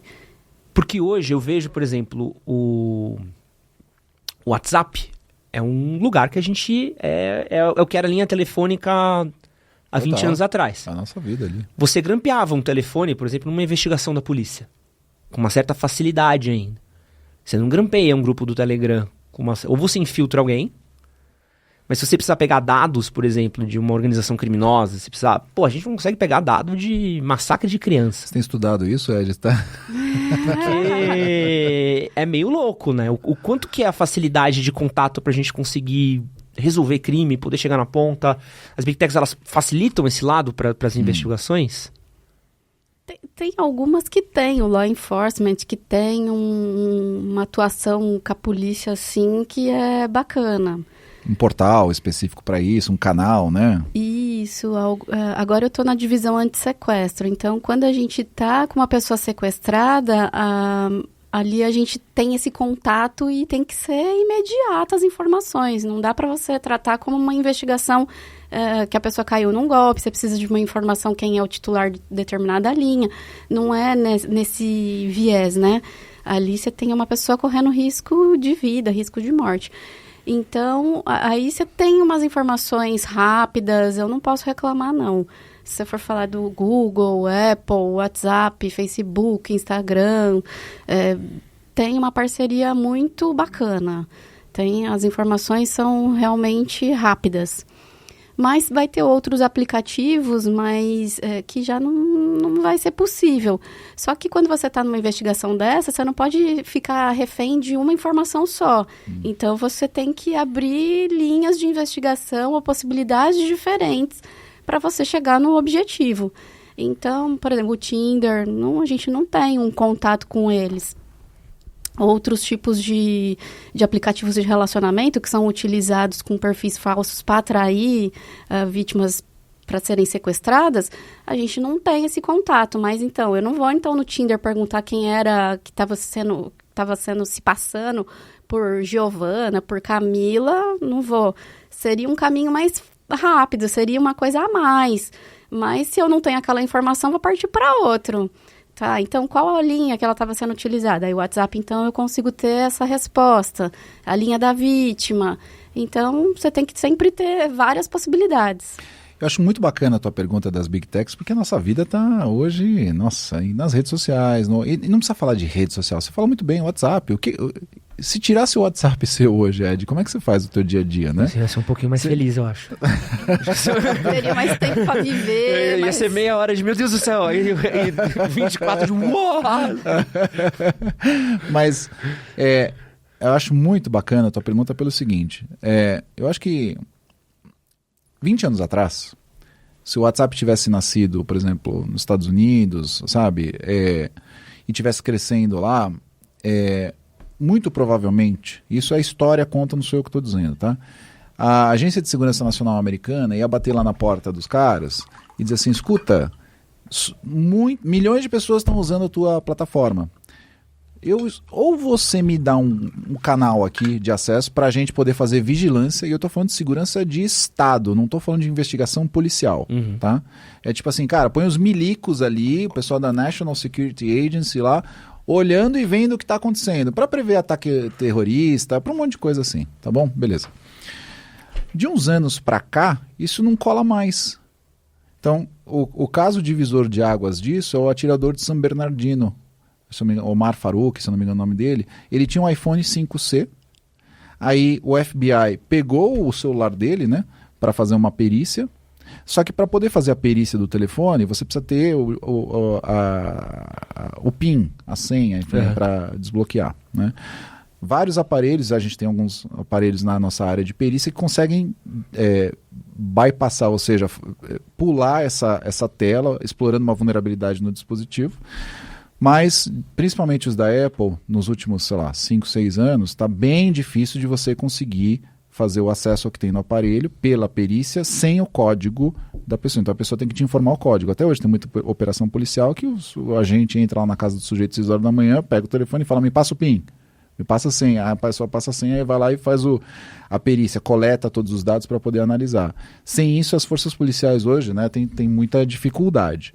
E quando aconteceu isso no FBI, né, Polícia Federal Americana, chegaram lá na Apple e disseram, temos um caso de altíssima prioridade. É um atirador aqui, um terrorista, a gente precisa ter acesso ao telefone para saber quem são os contatos desse cidadão aqui, para ir prender os outros. Porque esse daí estava morto já. Mas e os outros que participaram do ataque? A Apple disse, FBI, me desculpe, mas nem a gente tem uma porta dos fundos aí na plataforma. Aí o FBI falou, como não, Vocês são o fabricante do telefone, vocês têm que ter um jeito especial de eu poder acessar, porque afinal de contas, nos últimos 30 anos, tudo que se construiu nos Estados Unidos tinha algum tipo de porta dos fundos para que a Agência Nacional de Segurança Americana pudesse fazer a vigilância. E a Apple respondeu do tipo, olha, a privacidade e a segurança dos nossos clientes, usuários, hoje faz parte do nosso core business. Então, a gente decidiu não ter. Então, aí várias coisas foram surgindo. Então, no direito, a gente fala de conflito de direitos fundamentais. Você vai ver a segurança de um lado e a privacidade do outro.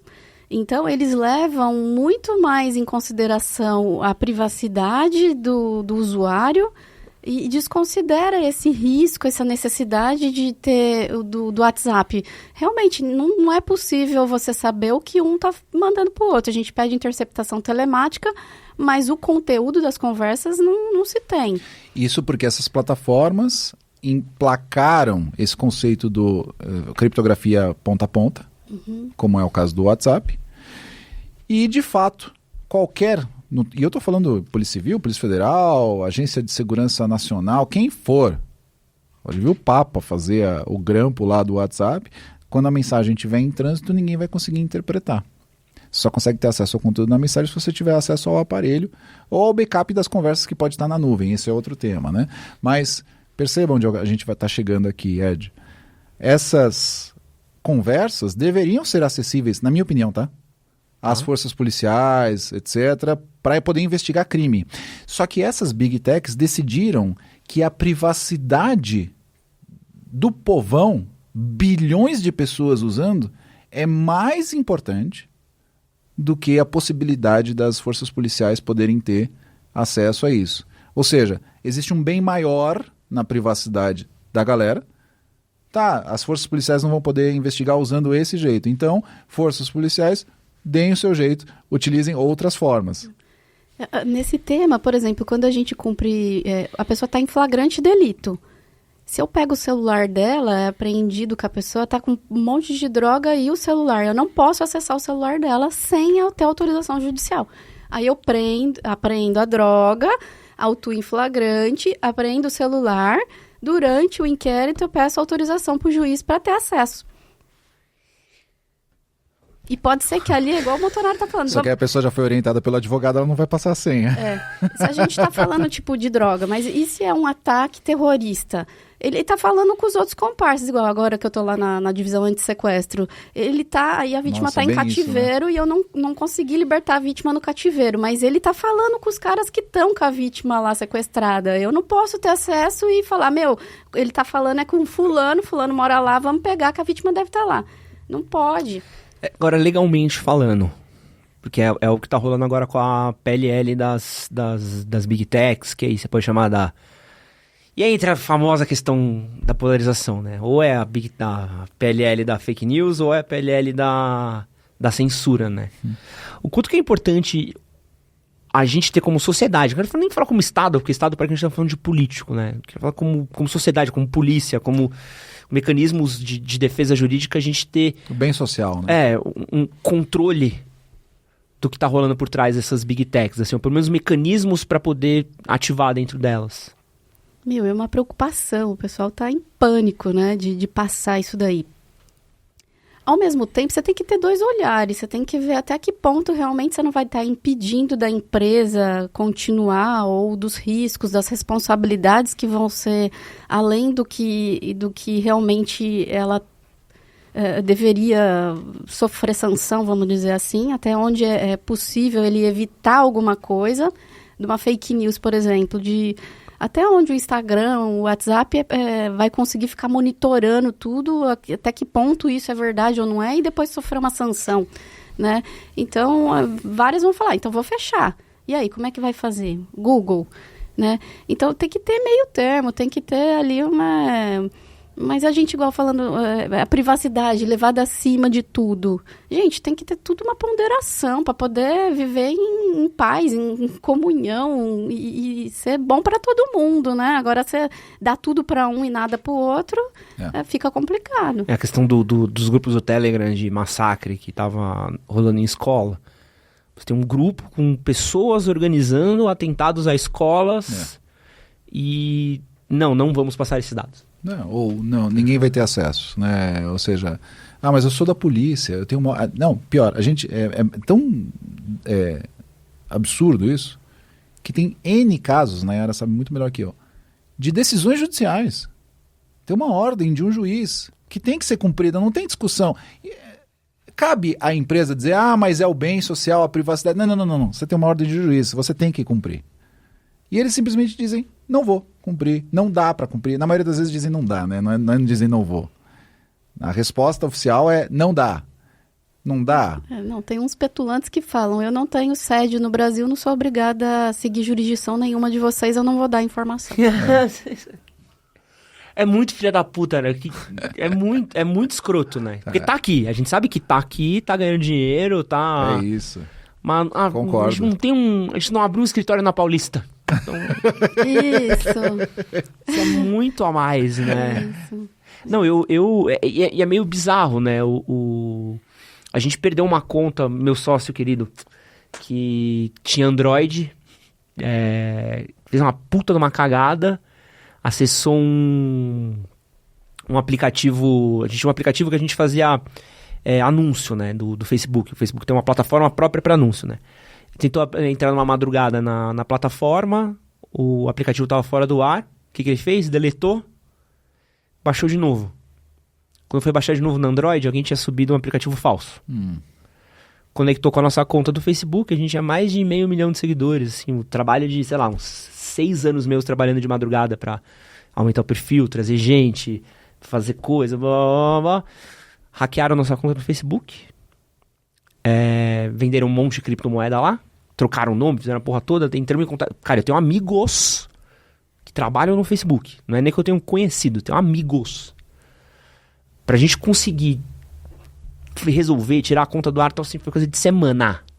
Mas foi uma coisa, tipo, eu falo, gente, mas estão dando um golpe com a conta nossa que foi invadida. E, tipo, eu tô falando com você, não tô falando com um conhecido. Eu sou o dono da conta, eu quero que suspenda. Não, demora meses pra, deram um golpe, pra analisar se vai ou não vai. E não devolveram a conta pra gente. Devolveram a conta pra gente com 5 seguidores. E falando, porque eles compraram outros seguidores, então a gente limpou a conta e já era.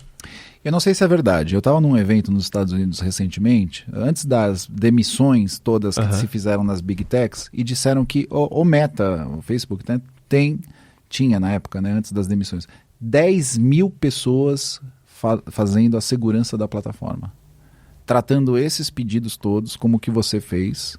Você imagina, para você ter 10 mil pessoas dedicadas à segurança da plataforma, então assim, a gente também não pode dizer que essas empresas não estão fazendo nada. Eles têm times enormes de segurança tratando isso. O que a gente tem que olhar de verdade, porque você falou de um projeto de lei, né? Quando a gente fala de um projeto de lei, imagina o tamanho da criminalidade que deve ter. Para você ter, e os números, o Fórum Econômico Mundial fala de trilhões de dólares. Cybercrime já é uma economia maior que tráfico de drogas. Então, assim, esse é o tamanho do problema quando você vai fazer um projeto de lei. Você tem que pensar nisso.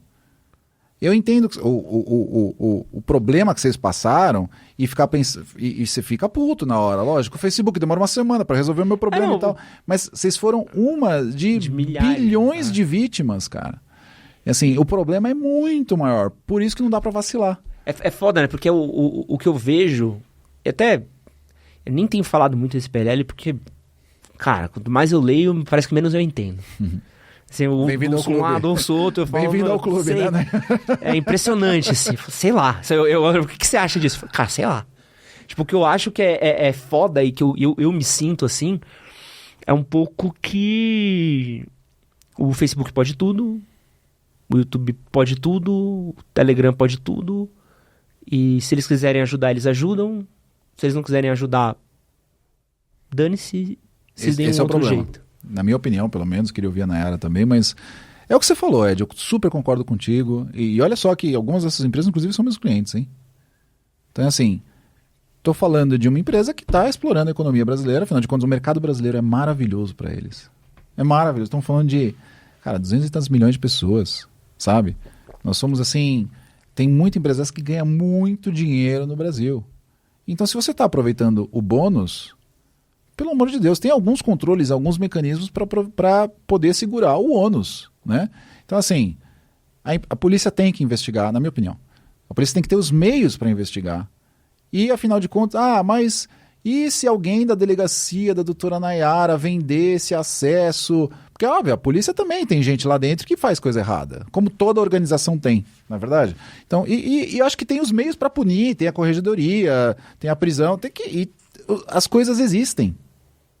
Tem que ter controle para isso. Agora, não é porque alguém da delegacia dela pode praticar um impropério que vai violar a privacidade de alguém que você não vai poder investigar o negócio lá das escolas, do massacre que está acontecendo, e ela tem que ficar lá, né?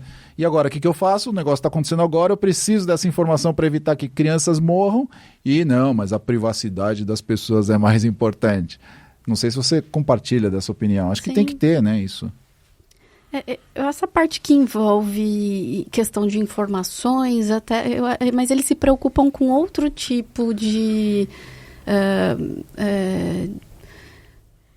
essa lei, ela traz algumas coisas que acabam, o que das fake news. Eu acho que nem a parte da polícia eles estão se preocupando tanto, mas essas questões de... Política quase, né? Isso. Entrando numa coisa meio escura. Eu não estou muito olhando, porque eu sei que tem muita discussão ainda pela frente e não sei se vai passar, sabe? Então, porque tá ferrenha a disputa ali para ver se vai ou não vai. Mas, assim, o que tem hoje já... se cumprisse o que tem hoje, sabe? A gente tem a Convenção de Budapeste, que a gente fala do cybercrime, que já poderia estar sendo... compartilhando informações ali... igual... Demorou uns belos 20 anos, mas deu certo, né? Então, entramos, né? Aí, tipo, o Telegram fala, a gente não tem o sede no Brasil, não vou dar. Tá bom, você tá nos Estados Unidos, mas agora tem a Convenção de Budapeste, você tem que dar a informação. Mas mesmo assim é tudo muito demorado, sabe? Então, se o que tem, que já tá valendo, fosse eficiente, não ia precisar ficar tendo tantos outros questionamentos, sabe?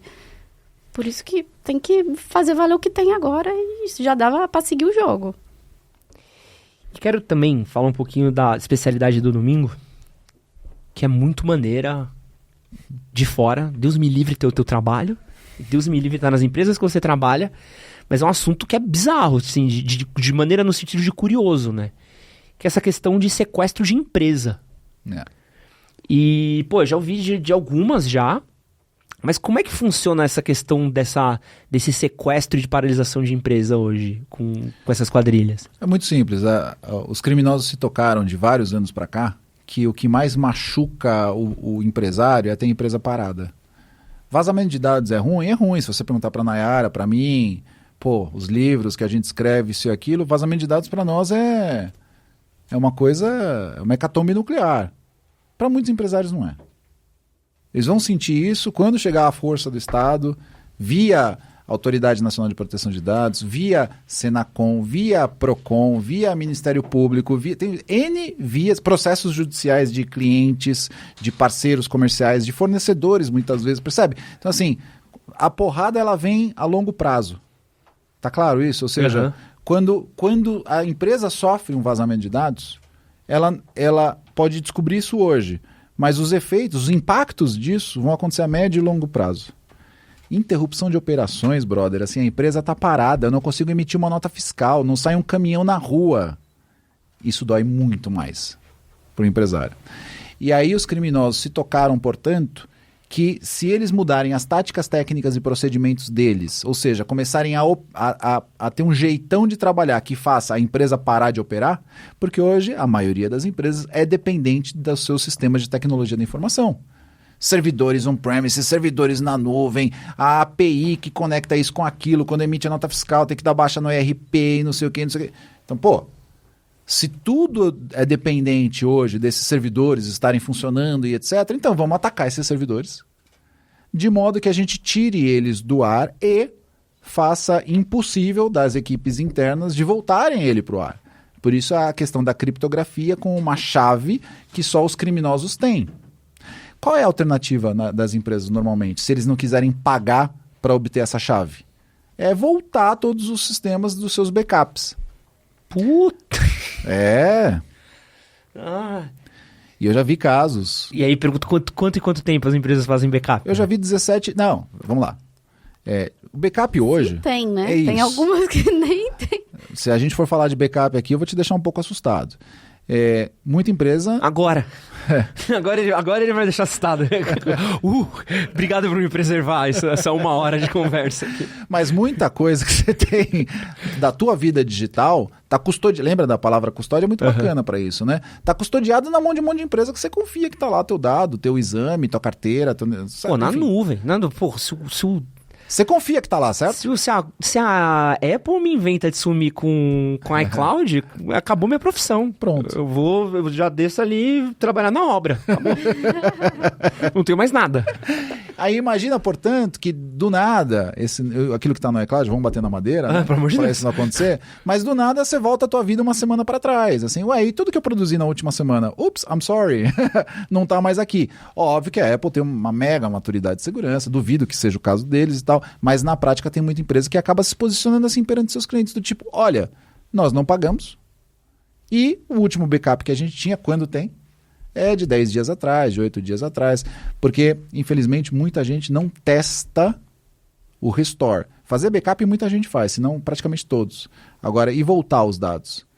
É que nem plano de evacuação de prédio de incêndio. Por isso que existem as simulações. Né? O pessoal faz isso para ver se o plano para de pé, quanto tempo demora para a galera sair, etc. O que adianta você ter o brigadista, todo mundo lá, o plano, o mapa na porta, etc. E você não sabe se dá tempo da galera sair antes de morrer fumaça, sei lá, entendeu? E como é que esses caras...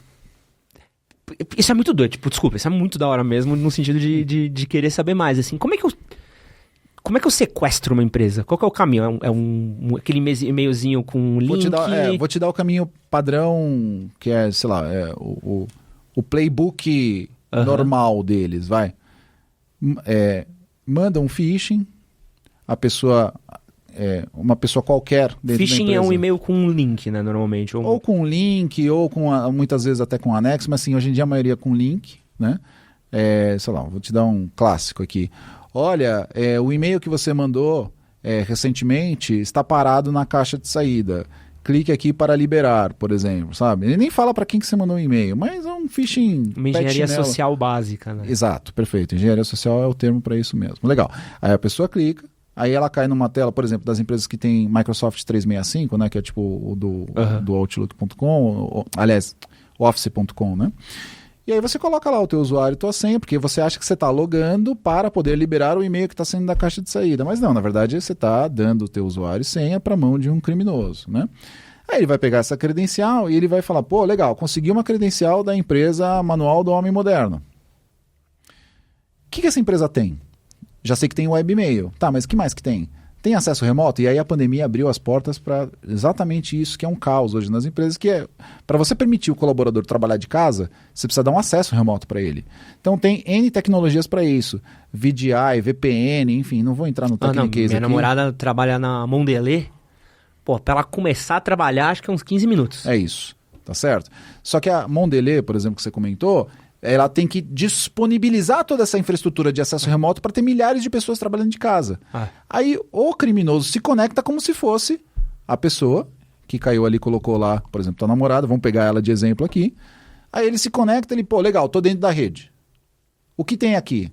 Aí ele começa a aplicar uma série de técnicas de hacking mesmo, de intrusão, para tentar normalmente atacar o Active Directory, que é o servidor principal, ou os servidores principais, servidores de domínio, enfim, tem N tipos de Active Directory, também não vou entrar no Techniquez aqui.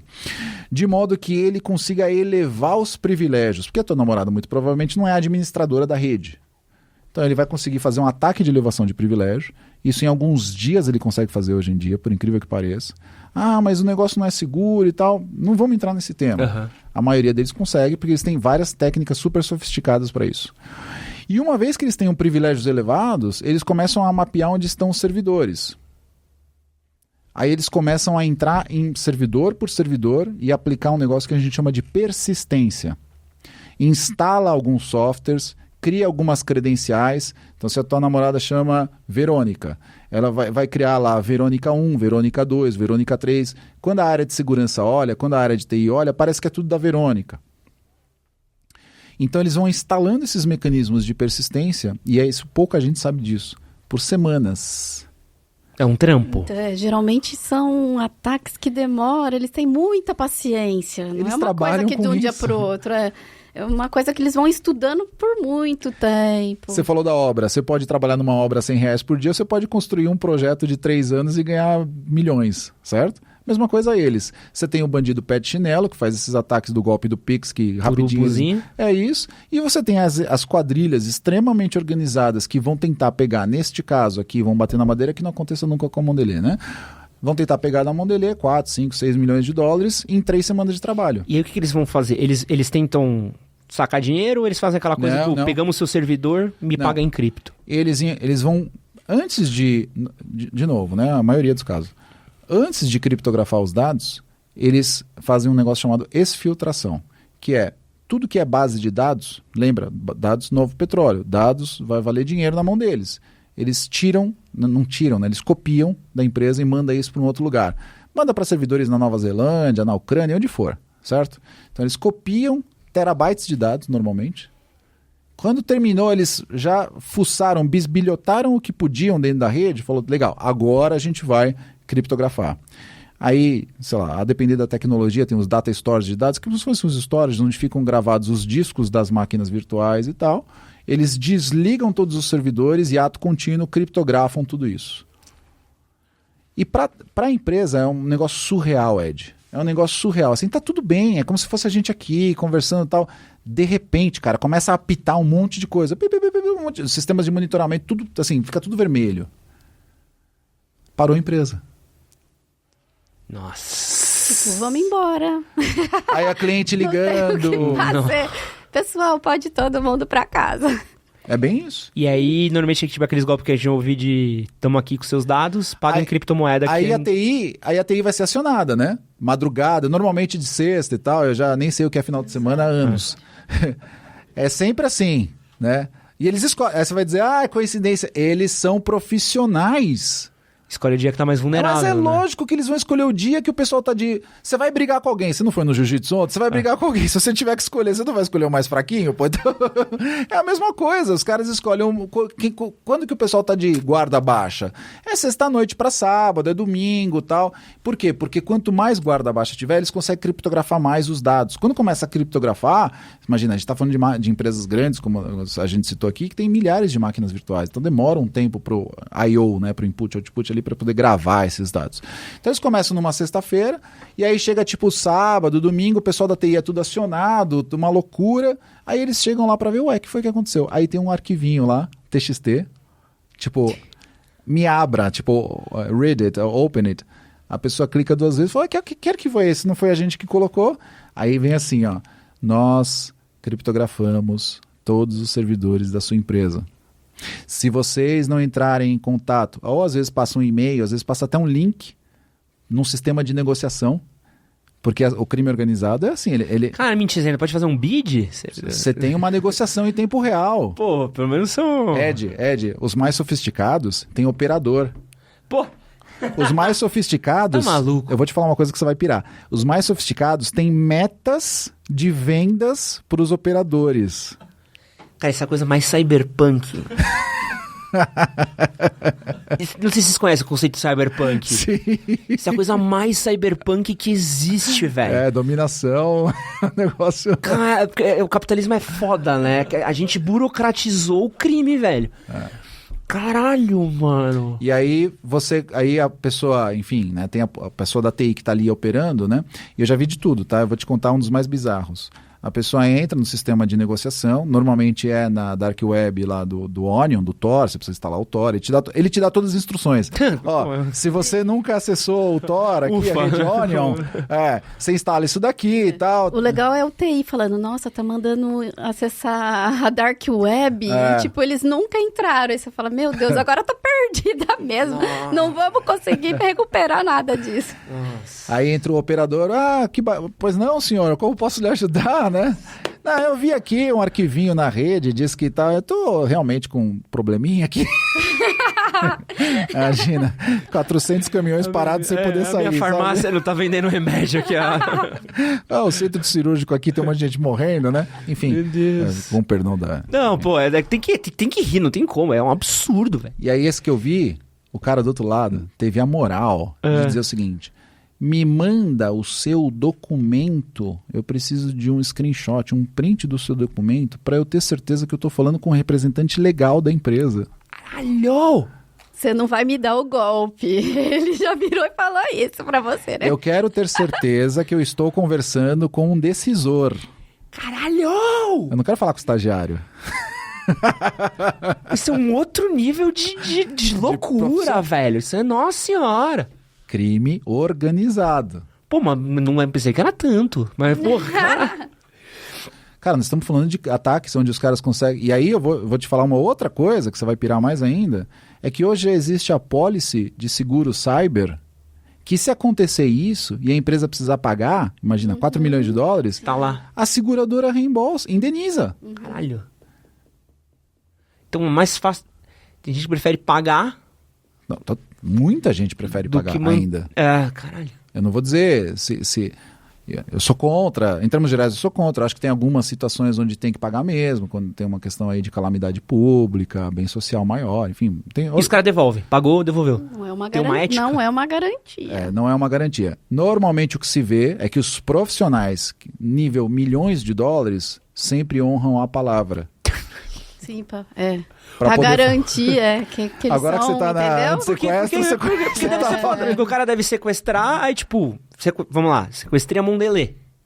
Pô, pagou, devolvi. Mês que vem sequestra a Nestlé. Os caras provavelmente devem ter uma assinatura, os caras, eita, que é os Isso, piratas da Barba Verde. Mas eles devolveram a Mondelê. Isso, Então nesses a gente confia. Confia que ele vai... E se eu te falar não que eles têm... vão dar o golpe de Muito vocês, papo vai de louco, devolver. velho. E se eu te falar que eles têm um pipeline de ataque? Tipo, como assim? Como se fosse um sistema de vendas, um CRM. Eles têm... essas são as próximas 50 vítimas. Eu tenho... Porque você tem a célula que é responsável pelo ataque, crime organizado, lembra? A célula que é responsável pelo ataque, a célula que é responsável que uma vez que tenha conseguido fazer o acesso inicial, fazer a movimentação lateral, você tem a célula que mexe na persistência, você tem a célula que cria o criptografador lá, o software... Não, de novo, é compartimentalizado. Se for ver, não é uma pessoa sozinha que consegue Impossível fazer isso, ser uma entendeu? pessoa sozinha. Então, realmente, são pessoas e que nem necessariamente estão no mesmo país, Total. que não estão... São de Ou países até que falam a mesma diferentes. língua, é isso aí. E aí tem uma pergunta. Qual que é o perfil do hacker?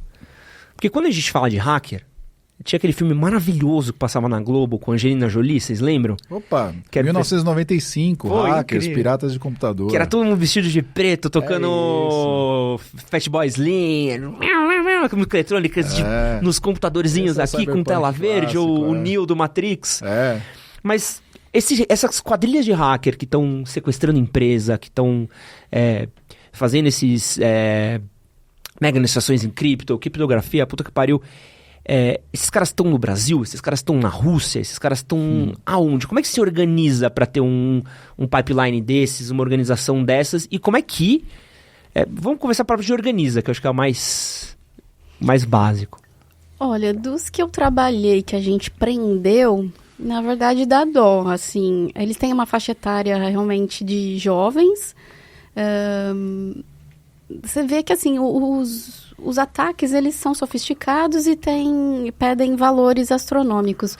Mas você vai ver aonde que eles moram, as condições, assim, não sei também se as pessoas que a gente prendeu não eram realmente os cabeças da organização, mas eu acredito que eles acabam cooptando alguns moleques muito inteligentes, como a gente estava falando, tem vários núcleos, né? Então, alguns núcleos que a gente acabou atacando não são pessoas da classe média alta, não compensou, vamos falar assim, sabe?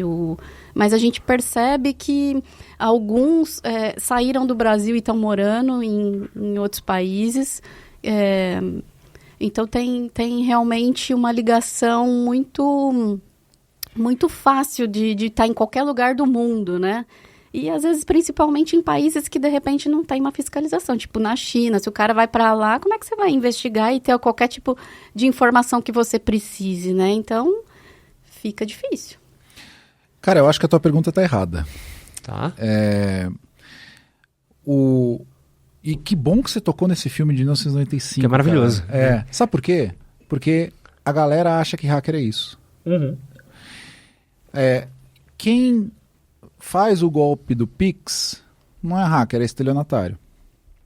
Quem faz uma brincadeira num hotel e tranca todo mundo dentro dos seus próprios quartos, by the way, já aconteceu no sistema das portas dos quartos, acho que foi na Alemanha que isso aconteceu, era controlado por um computador central, ele deixou todos os hóspedes, esse ataque, deixou todos os hóspedes do hotel trancados dentro do próprio quarto, as chaves já não funcionavam mais. Esse daí não é um hacker, é um vândalo. O cara que tirou a base do ConnectSUS do ar não é um hacker, é um terrorista. O cara que faz se você não me pagar tanto, sua empresa não volta pro ar, ou eu vou vazar teu nude, é um extorsionista. Então, assim, nós estamos falando de cybercriminosos com motivações completamente distintas. Você tem motivação passional do ex-funcionário, muitas vezes. Você tem marido e mulher fazendo vazamento de pornografia de vingança, né? Vídeos ou fotos eróticas, que enfim, sabe? Stalking. Stalking, por exemplo. Por exemplo, isso aí é loucura. Então, onde é que eu quero chegar com isso? Por isso que eu te provoquei dizendo que a tua pergunta estava errada. Eu acho que enquanto a sociedade enxergar esse outro lado como o hacker, não dá para você se defender. Agora, quando você sai na rua, você que luta jiu-jitsu, etc., cara, você vai se defender do mesmo jeito contra alguém numa balada que também luta jiu-jitsu do que um morador de rua? Você vai se defender do mesmo jeito? Eu duvido. Você vai tratar as duas ameaças de formas distintas. E se vier um ladrão armado, você vai lidar com ele do mesmo jeito, você vai se defender com as mesmas táticas que você se defenderia de um morador de rua também, ou que está drogado, visivelmente drogado, só precisa ali de uma... Enfim. Então, assim, onde é que eu quero chegar? Você precisa ajustar a sua estratégia de defesa de acordo com o teu adversário e as suas motivações, o seu poder de fogo. Enquanto a sociedade estiver se protegendo do hacker, ferrou. Ninguém está se protegendo de nada. Sabe? Então...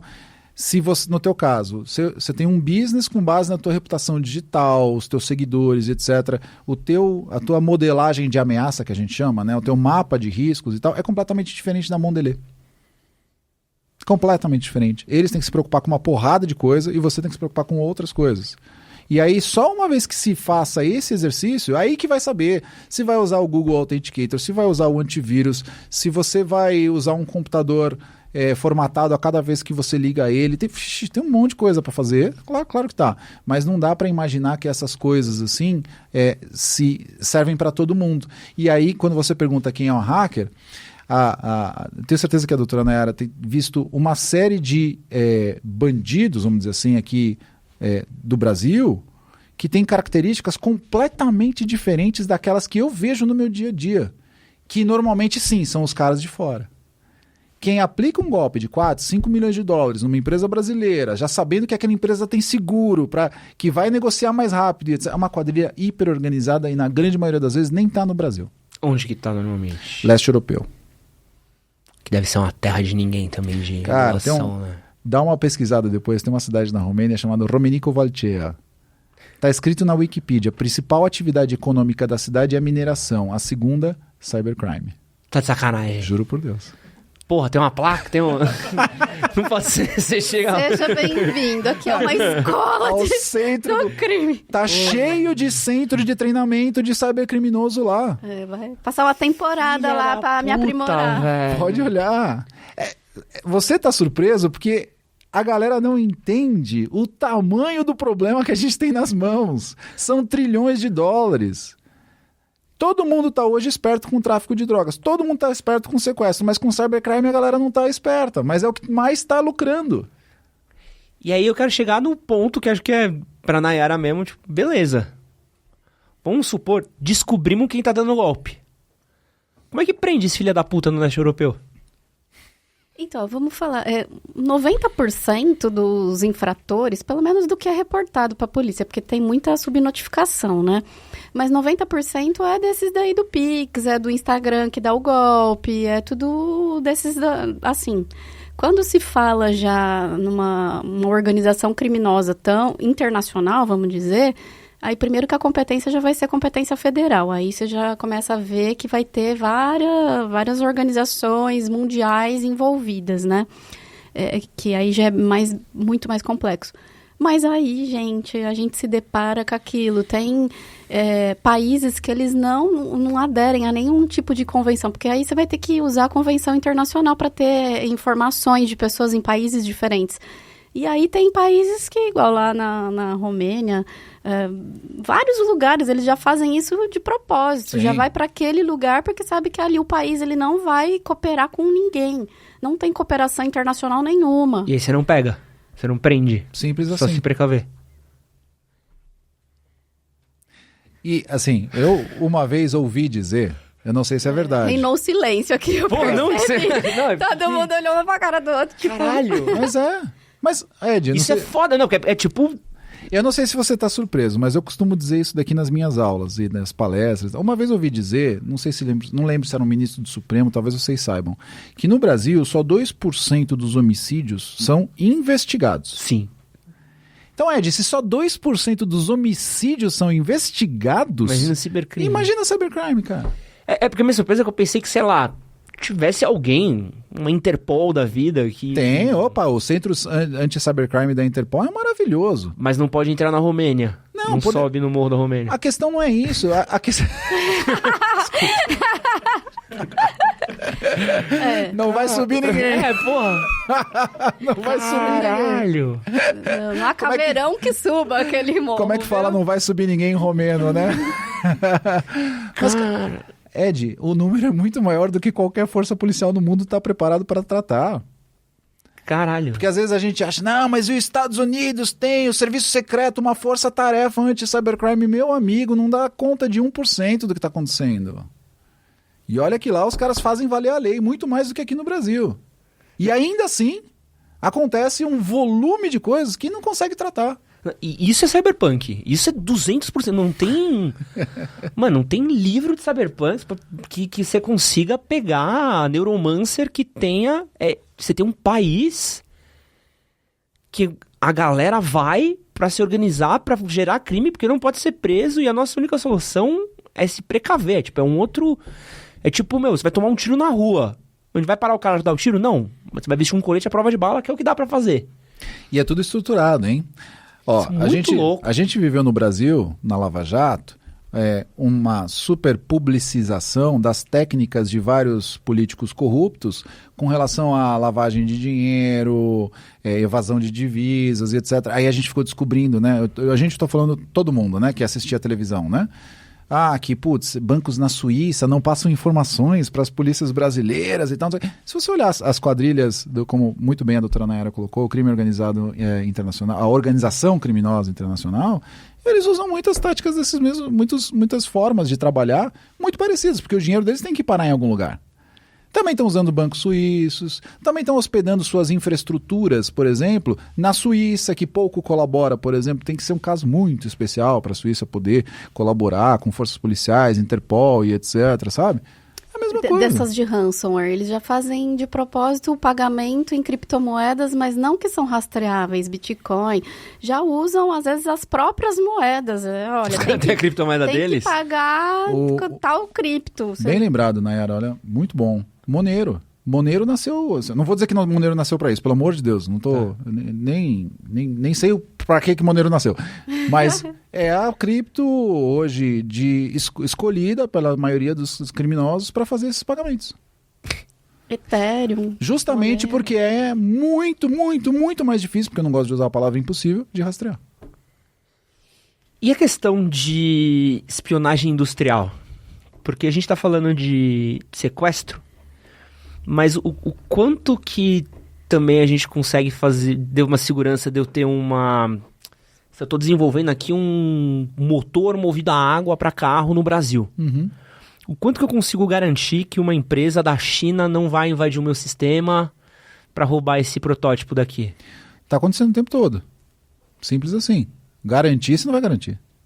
Sabe por quê? Porque antigamente a espionagem era feita só com pessoas que entravam lá na linha de produção, tiravam fotos das peças, né? Se você olhar um filme de espionagem de 40 anos atrás, era isso. Hoje eles fazem isso via meio cyber, mas não quer dizer que eles só têm o cyber. Eu já tive um caso, que pena que eu não posso aqui abrir, onde um cliente meu teve uma pessoa via RH. Cooptada? Não. Eles botaram um RH que contratava só gente cooptada. Não. É que eu tô tomando muito cuidado para não abrir detalhes do caso, tá? Porque eu tô falando de um caso extremamente sensível, tá? Mas eu vou resumir assim. O espião, não tô falando de só um criminoso, tô falando de espião. Alguém recrutado por um estado mesmo, foi lá na empresa e tentou passar no processo seletivo durante 2 anos. Uau! Quando conseguiu, qual foi a área que ele foi trabalhar? TI. Imagina se ele não fazia um belo de um backup toda sexta-feira no HD externo de 3 TB com todas as pastas da rede para levar para casa dele. Isso é tudo que eu posso dizer. Então, assim, às vezes a gente fica, não, mas é um malware, APT, cyber, tal, não sei o quê.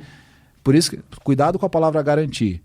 Às vezes um background check, por exemplo, no RH, pode ser muito mais efetivo do que o mega firewall caro pra caramba das galáxias. Você tem que perceber, se o teu adversário, você falou da China, existem vários outros países que fazem a mesma coisa, tá? Só para não parecer que só a China faz espionagem.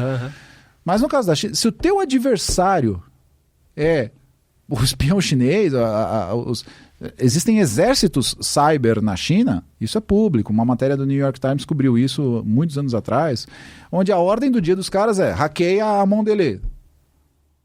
Aí você vai ter 7, 8 mil cybercombatentes de farda tentando hackear a Mondelez. Aí às vezes é muito mais fácil, barato, colocar uma pessoa na TI lá dentro. Então assim, quando você usa a palavra garantir, me dá indigestão, porque eu sou muito da opinião que garante. Se você chegar para o acionista, para o conselho, falar, não, eu garanto que aqui ninguém vai copiar o nosso segredo industrial, você não sabe o que você está falando. Porque é uma preocupação absurda, né? Principalmente quando a gente tá falando de... Não é o caso do Brasil, que é de tecnologia de ponta. Talvez aqui de agro, talvez alguma coisa assim, mas você garantir que você não vai ser copiado, até mesmo estratégia de mercado, não vai ser bloqueado, não vai ser... É porque tem o fator humano, né? Então aí não tem como você blindar isso. Cara, isso é outro nível de rolê, né? Essa coisa de exército cibernético, eu já tinha ouvido falar de umas coisas acho que da Rússia já tinha ouvido falar. Tem também. Rússia, Estados Unidos, Alemanha, todo país de primeiro mundo tem milhares de soldados na sua divisão cyber, normalmente dentro do exército. As outras forças armadas, aeronáutica, marinha, não são normalmente as escolhidas para ter as brigadas lá, cyber no nível militar, sabe?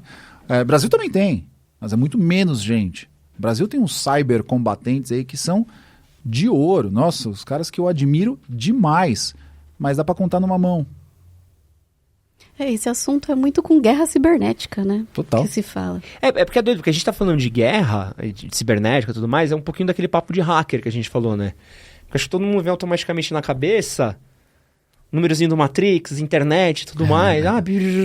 Mas esquece que, tipo, você tem uma empresa que vende carne, por exemplo. Você ferrar a distribuição de um cara... Quantos milhões não é perdido nisso para favorecer um outro país que vai vender para o país que vai entrar na frente? Teve um encontro muito famoso do Obama com o Xi Jinping, acho que foi 2012, se não me falha a memória. O Obama foi muito categórico em dizer, isso ficou público. Ele disse o seguinte, se vocês não pararem de aplicar ataques cibernéticos contra as empresas americanas, percebe? Não está falando atacar o Pentágono, está falando de atacar a empresa americana. Nós vamos responder a ataques cibernéticos com ataques cinéticos. Caralho. Ou seja, você hackeia o servidor aqui, eu mando um míssil para você. Só que óbvio, né? Estamos falando dos Estados Unidos e China. Hein? Aconteceu uma guerra dessa, pelo amor de Deus. Eu acho que todo mundo aqui vai morrer e não vai ver um negócio desse acontecer, porque proporções catastróficas, né?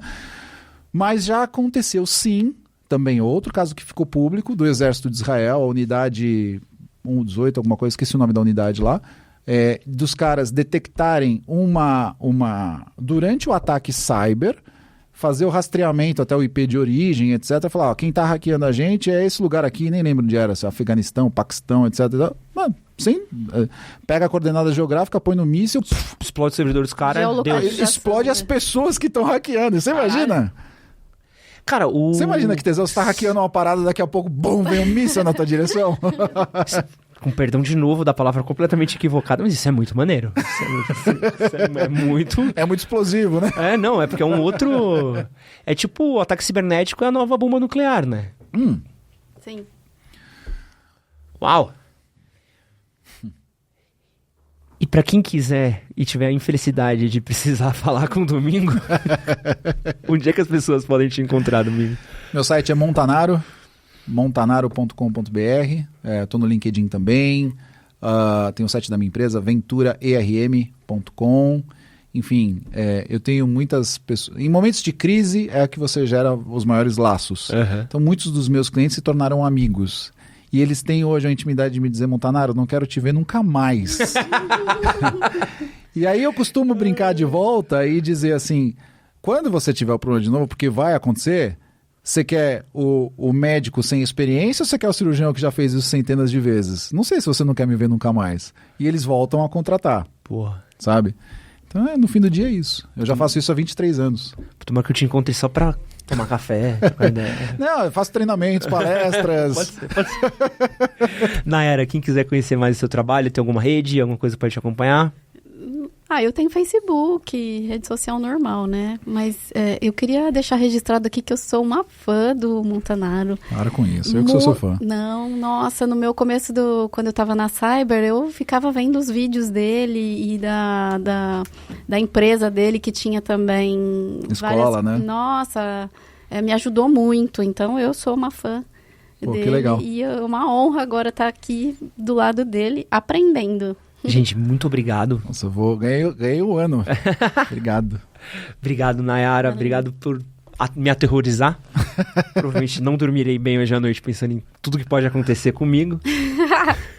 E muito obrigado a você que acompanha a gente até agora. Um grande beijo. Valeu.